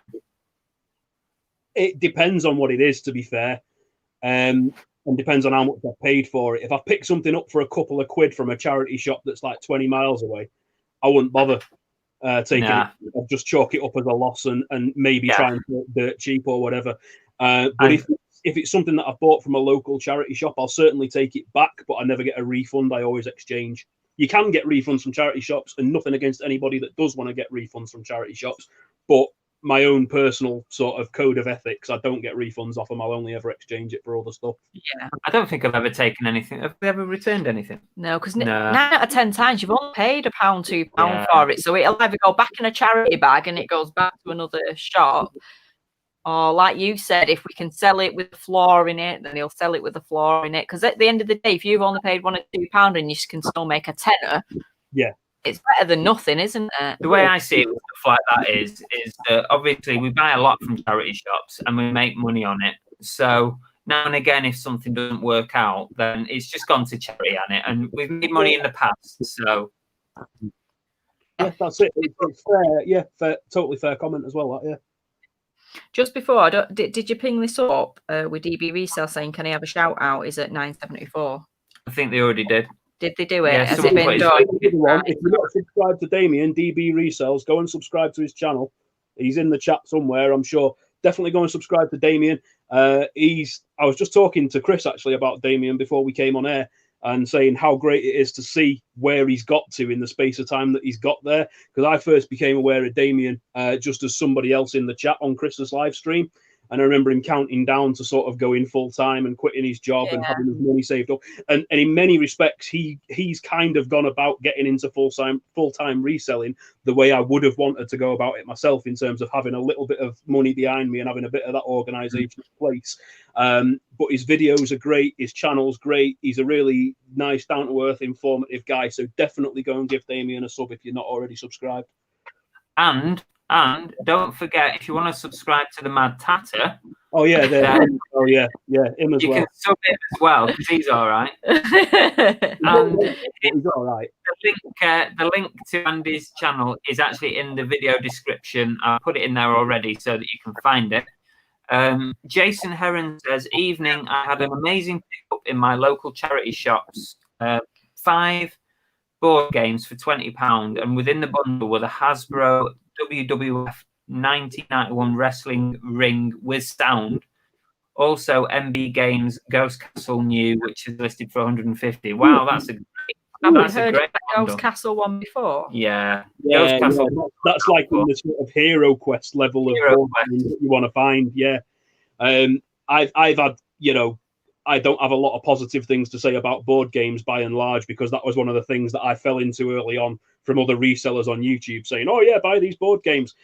So I personally don't have an amazing amount to say about board games, but there are definitely certain board games out there like Ghost Castle, like Hero Quest, like Settlers of Catan, things like that. If you ever see them out there and they're complete and they're in reasonably good condition, definitely pick them up, because I would pick them up, and I'm quite sort of anti that sort of thing these days.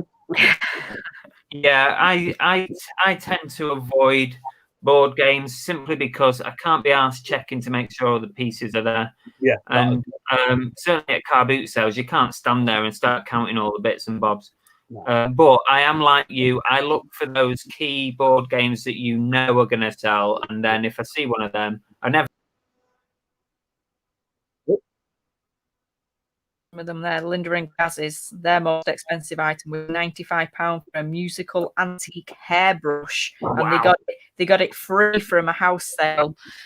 I'm Wow. sorry, but it doesn't get better than if you sell a free item. Yeah, bang on. I found an electric typewriter in a skip, and I thought, I'm having that. I could see it poking out as I drove past, and I saw this electric typewriter poking out. I thought, right, having that. Pulled over, out of the skip, threw it in the boot of my car, took it home, worked perfectly, sold it for 80 quid. I was well happy. See, you can literally make money out of nothing, can't you? That's it. Just by pulling it over, pulling it out. I beg your pardon? You make money out of pulling it out? Pulling over and pulling it out. All right. Is that what your evenings are like? Okay. Might be in Devon if you don't start earning some money. Yeah, that is true. Yeah. Be working for the police by day and lady of night.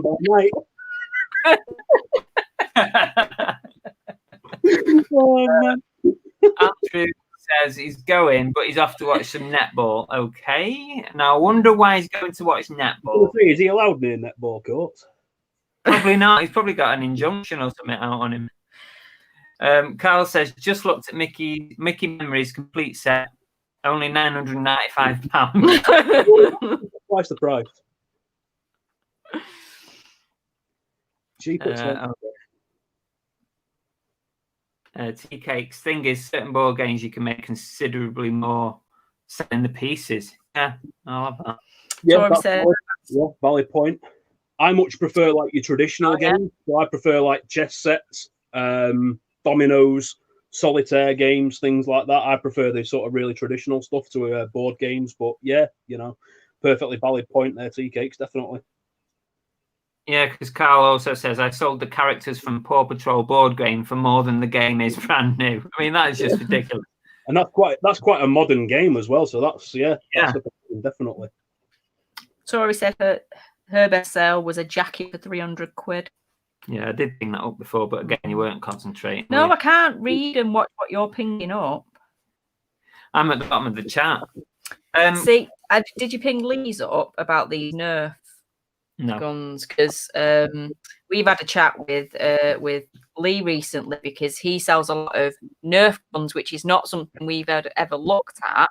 But some of the prices that he was throwing out, if you can pick the right ones up, are just fantastic. I mean, he's put here Nerf Nemesis bought for £6, sold for 120. Yeah. No, that's brilliant. I mean, again, with things like that, it's very much knowing which particular ones to go for. You end up with a load of tap. That's it. And I've got a couple. You know, I bought a few at a Carboot. They were dirt cheap. They didn't cost me very much at all. But I've still got them, like, you know, nearly 12 months later. They do get, you know, the odd watcher and stuff like that. Thank you very much for the story. Most appreciated. That's awesome. You got a sub. Yes. Woo! Yeah, but the Nerf guns that I've picked up, they're just kind of basic N-Strike pistol-y type things, and they're not, you know, massive value or anything like that. But yeah, definitely the value of knowing what you're dealing with and knowing your market on those particular products that you're going into. It can't be overstated enough. You've definitely got to know your onions, sort of thing. But it shows, because he got his knowledge and information from watching Nick and Andrea. Yeah. Well, there you go. In the early days of me watching Nick and Andrea, I used to see Nick picking up loads of Nerf guns, but I just couldn't. I couldn't motivate myself to get into the knowledge of that. I just didn't. I wasn't feeling it, But I know that there's money to be made in it. I think it was Ben Fitzpatrick used to pick up quite a lot of them as well. Oh yeah, Ben as well. Yeah, he used to do amazing with them. But again, if it doesn't speak to you, if it's not what you love, don't get involved with it to a certain extent. It's like Lego. I think we both feel very much the same way about Lego. We know that there's a lot of money can be made in Lego. It's been proven that there's a lot of money that can be made in Lego, but it is a pain in the arse to deal with, especially if you've not got sealed box sets.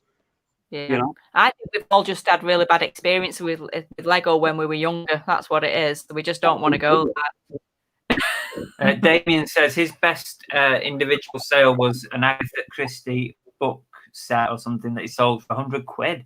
Yeah, he nearly shot himself. Oh yeah, you know what? I hate that. When you get a message come through and you just think, "Oh, what's this going to be now?" Yeah, and you see the username. If it comes through on your app, you see the username message received from X, and you think, "I recognise that username. I'm sure I've sold something to them." And then you there we go.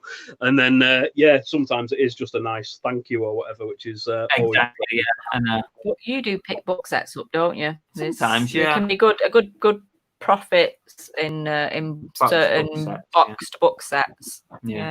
2 Aussie thrifters are in. Hi guys. This must be Brad on his bus journey into work. Yeah. So I always say hello to both of them. See Brum Reseller there, 4 ballet dress worn by famous ballet dancers in the 70s, picked up off Facebook and sold for £600 at an auction. Ooh, that's a crack of that. Yeah, you can't whack that. That's the sort of money you want to be making on things. I mean, I've like a couple of my dearest items that I've got listed at the moment. If they sell at the price I've got them up at, they are going to absolutely do incredible profit. I've got an old a vintage slide rule up there at the minute, and it's made for Carl Zeiss Jena, the lens maker in Germany. So if you ever buy like a Sony camera or something like that, it's got a Carl Zeiss lens in it. But there's a lot of other manufacturers that use them, and they're like top end optical equipment. And this slide rule was made by a very well-renowned maker of slide rules, as it turns out. I didn't know this beforehand. It was just something that I learned in researching it. And it was made for Carl Zeiss, the company. So that slide rule is up competitively at the moment at like £200. And wow. I didn't pay a whole lot for it. I won't say how much I've paid for it until I sell it, but I ain't paid a whole lot for it. And similarly, I've got a ladies' Helly Hansen ski suit up there, 2-piece ski suit. It's up for £325. It's absolutely immaculate. It's like brand new. And if that sells again at that price, it's gonna be an awesome profit. So yeah, there's definitely, there's a lot to be said for the morale boost that comes from a big profit sale. Definitely. I'll show you something I sold today. We'll be looking forward to hearing when those sales go through. Yeah, me too. Sold this thing. Oh, how much? I sold this today. And this was unusual. This was a nice little sale. Oh, Tony. Yeah. I've sold that exact one, would you believe, before as well. Yeah, like one of my. What did you get for it? I want to say I got about £125 for it. It was like one of my very first big sales when I started full time. I had a message from a guy in the States who said he was starting up something.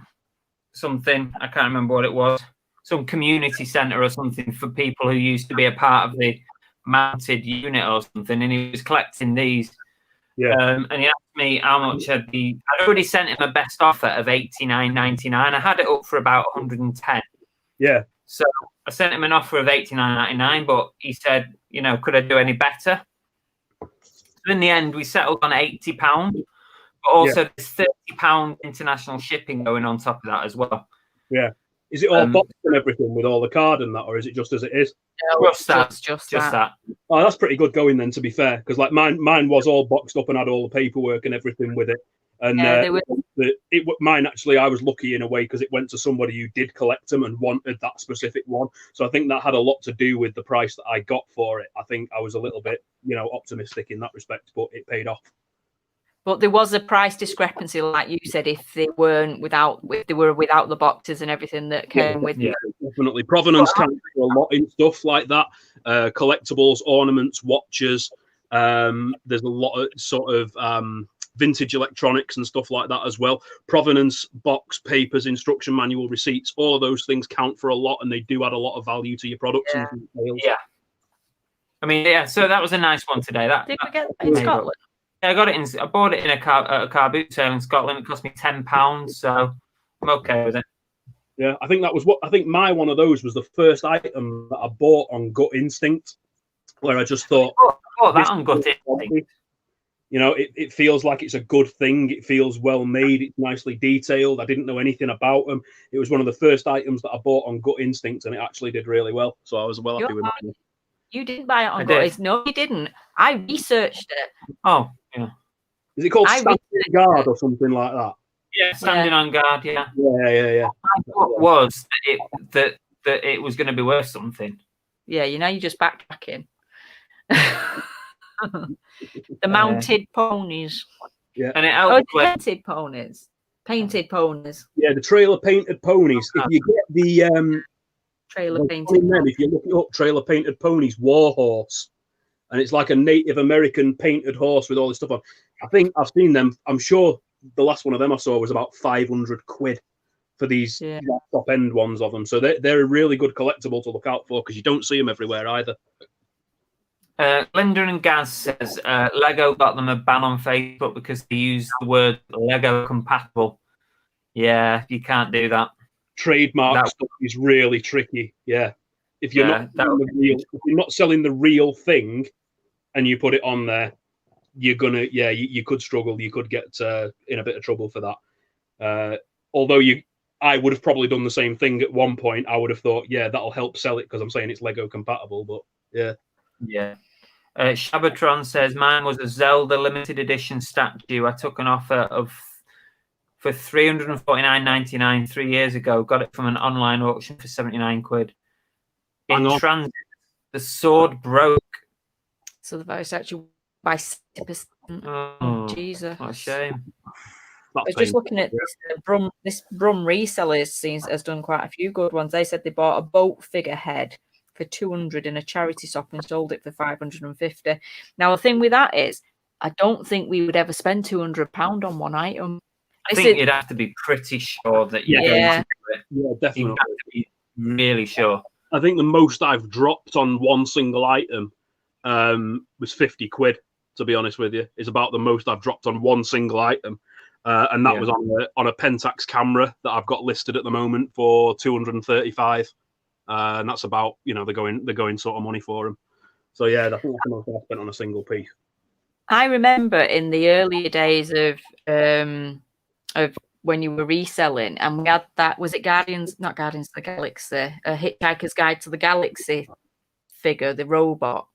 And I remember being at the Carboot sale, right, and they wanted 10 quid for this robot.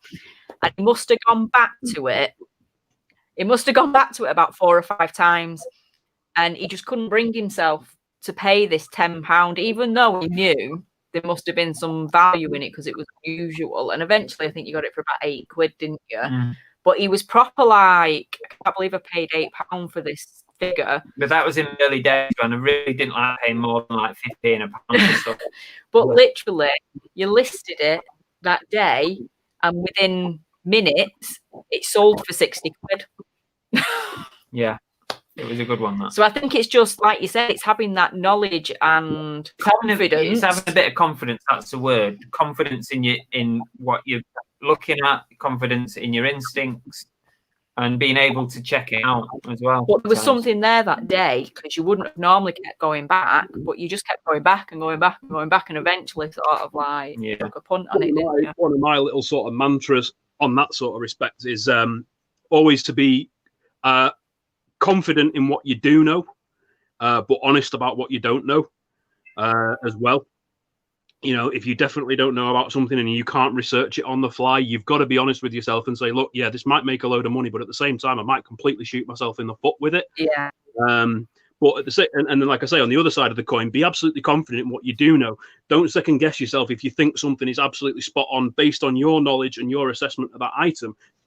Absolutely go for it, because you know, don't sort of lose faith in your own knowledge and your own experience. I guess.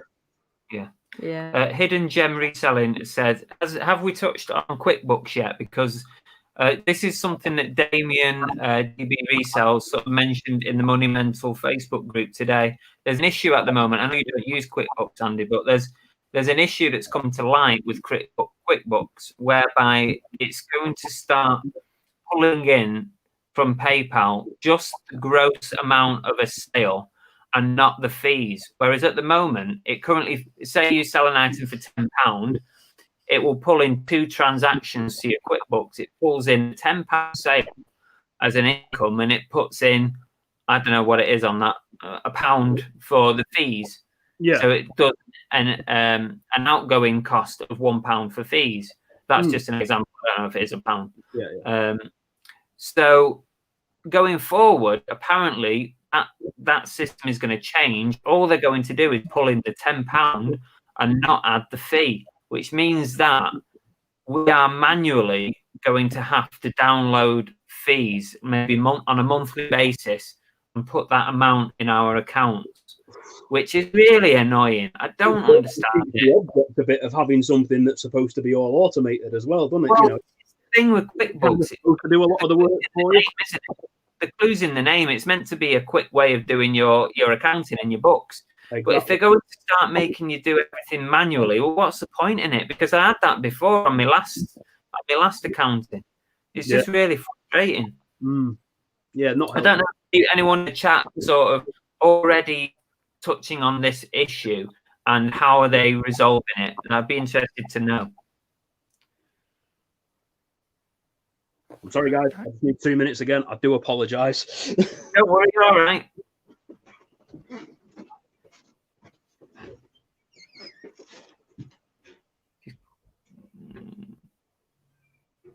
Damien said, going to have to look at the PayPal invoice each month and then add that as a manual payment on QuickBooks each month. Best I can come up with. So Damien, right, when you add that as a manual payment, so say all your PayPal fees for the month come to £100, right? So can you add that as a payment going out of your PayPal account, because that's where it's going to go out of? My understanding is that you might not be able to put that out of your PayPal account. I mean, what happens when you add a manual PayPal in? It just confuses me. That's what they do already. My QuickBooks isn't linked to PayPal. Right. Well, if it's not, I mean, most of us have our PayPal accounts linked to QuickBooks to make life a bit easier, but not so bad. Is that the actual time? Yeah. Is it like 5 to 9? We'll go. Yeah, we might. I know we've been nearly 2 hours. We're really good chat. We might as well go to the 2 hours, 5 minutes. It just explains why my back's creasing me. I forgot you were sat on that stool. Oh, bloody hell, yeah. That'll be fun. Damien says he's not sure at the moment whether the issues with QuickBook or PayPal, so it'll be interesting. I hope they resolve that, because there's nothing worse than having to do extra bloody work for something that's supposed to be automated. That's it, especially if you're paying for it as well to be automated. That's a piss take, really. Linda and Gaz just sold a lovely Limages, is that? Jug for $29.99. That's cool. Nice little sale. Spot on. Don't like that. Carl says, Chris, I rewatched your American thrift store and that retro toy shop. I've spent a fortune in there. Retro toy shop. The one that Jason took us in.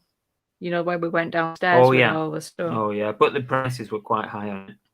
But see, there you go. He got stung in there because I don't know if it was you showed it on the videos, but he bought these little packs of like collectible cards with bum in, like retro 80s ones.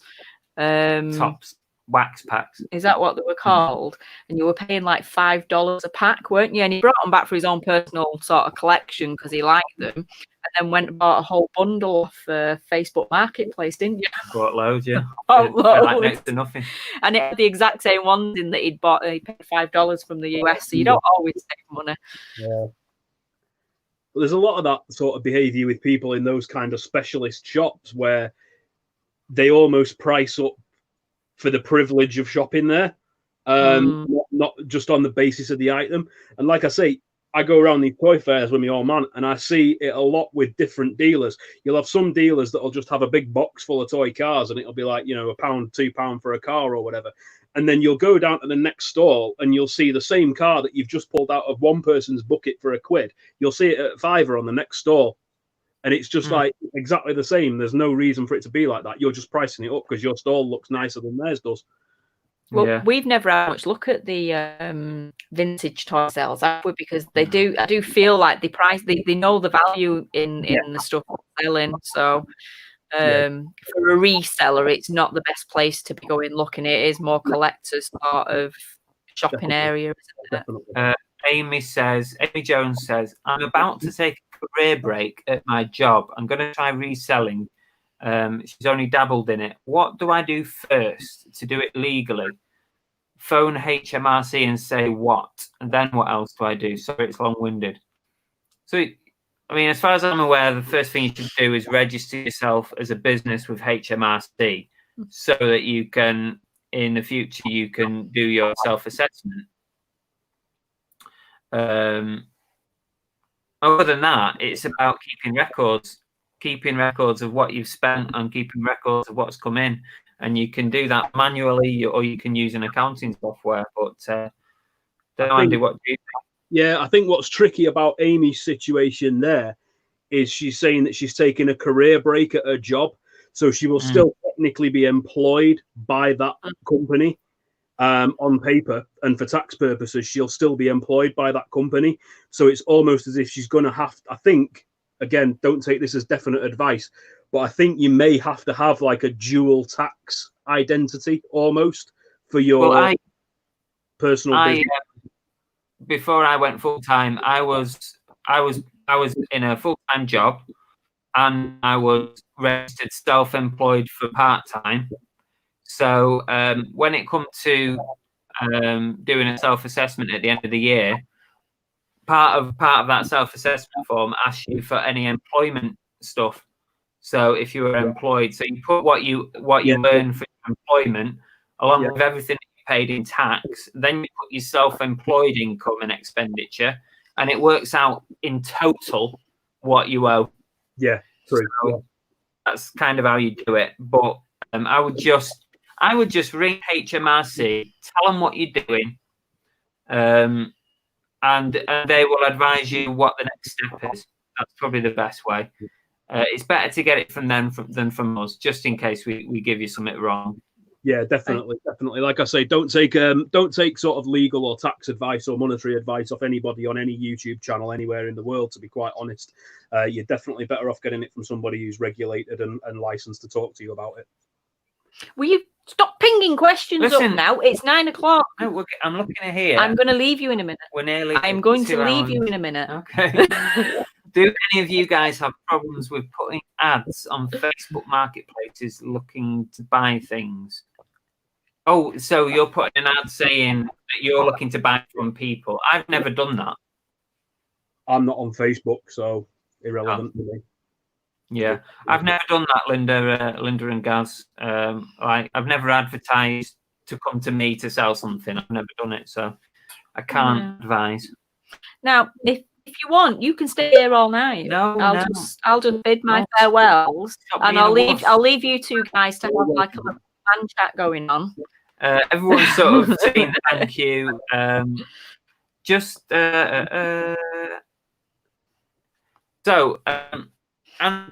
very much for coming on and joining us. You're welcome, guys. Anytime whatsoever. Cracking chat. We've answered loads of questions, hopefully, and people have enjoyed it. What's next for your sort of channel and stuff? My channel, to be honest with you, it's the one area where I don't really have a definite plan. I've got so much stock to work through at the minute that I need to get that sorted and done for eBay before I do anything else with the channel. But I'm definitely going to carry on in the same sort of vein that I have been doing, producing sales roundup videos and things like that. But I am going to start doing some different kind of content as well.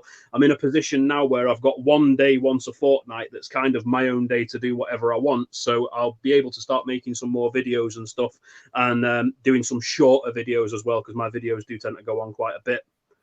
So, Andy, I remember a while back when we bumped into you at a Carboot sale in Chelford. Yeah. And you came and said hello to us. You said that you were never going to appear on screen. Yeah, I wasn't. And to be honest with you, it was kind of, it was an idea that I had to just kind of keep everything focused on the reselling and not really focused on me, because I don't want it to be like a platform of sort of self-promotion in that sense.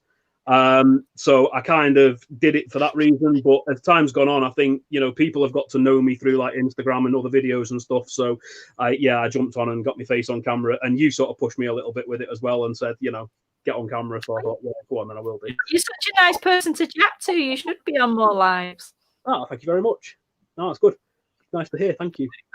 And I've looked into you, but I really final thought as well. I'm sorry. Can I just give one little final thought? Is that all right? Yeah, go for it. Yeah. Right. Whether you're new to reselling, whether you're thinking of getting into reselling, anything along those sort of lines, what I will say to you definitely, and this is, you know, my absolute true belief, reselling is for anybody and everybody. There is no barrier to entry to be a reseller. There's no glass ceiling. There's no workplace discrimination. You know, there's no sort of men earning more than women, gender pay gap. There's none of that business. You can do reselling exactly as you want to and however works best for your lifestyle. And you can start doing it right now with a quid if that's what you want to do. So don't be afraid to pull the trigger on it and have a go, because especially if you're in a position where you've got nothing to lose, if you're just using a small amount of startup capital, absolutely go for it. Yeah. Did you hear that, Andy? I said we've created a monster. Oh, have we? Sorry. Yeah. You're on YouTube live before you know it. Yeah. What I was going to say was I've already edited another video today, so I've got one coming out in the next day or two. Excellent. Went to a vintage sale at the Glass Onion in Barnsley the weekend. I picked up some stuff that I've got absolutely no idea about, so I need some help from the viewers. You need to watch the video and tell me, much like loads of people came and helped with all the camera stuff that I picked up, I need some help with some stuff, some vintage. Well, it's not actually that vintage, but I need some help with it. And so you watch it and find out. But cool. That's it. Spot on. So we'll call it a day at that, and we're going to run the outro VT, and we're going to say thanks very much, Andy. Yeah, thanks. It's been an honour and a pleasure. My first live, I'm glad to be with you guys. So, the audience, thank you for participating and bringing your questions, and we'll see you again next week for Reseller World. Yeah, and don't forget to sub Andy. Yeah, and don't forget to if you've not already.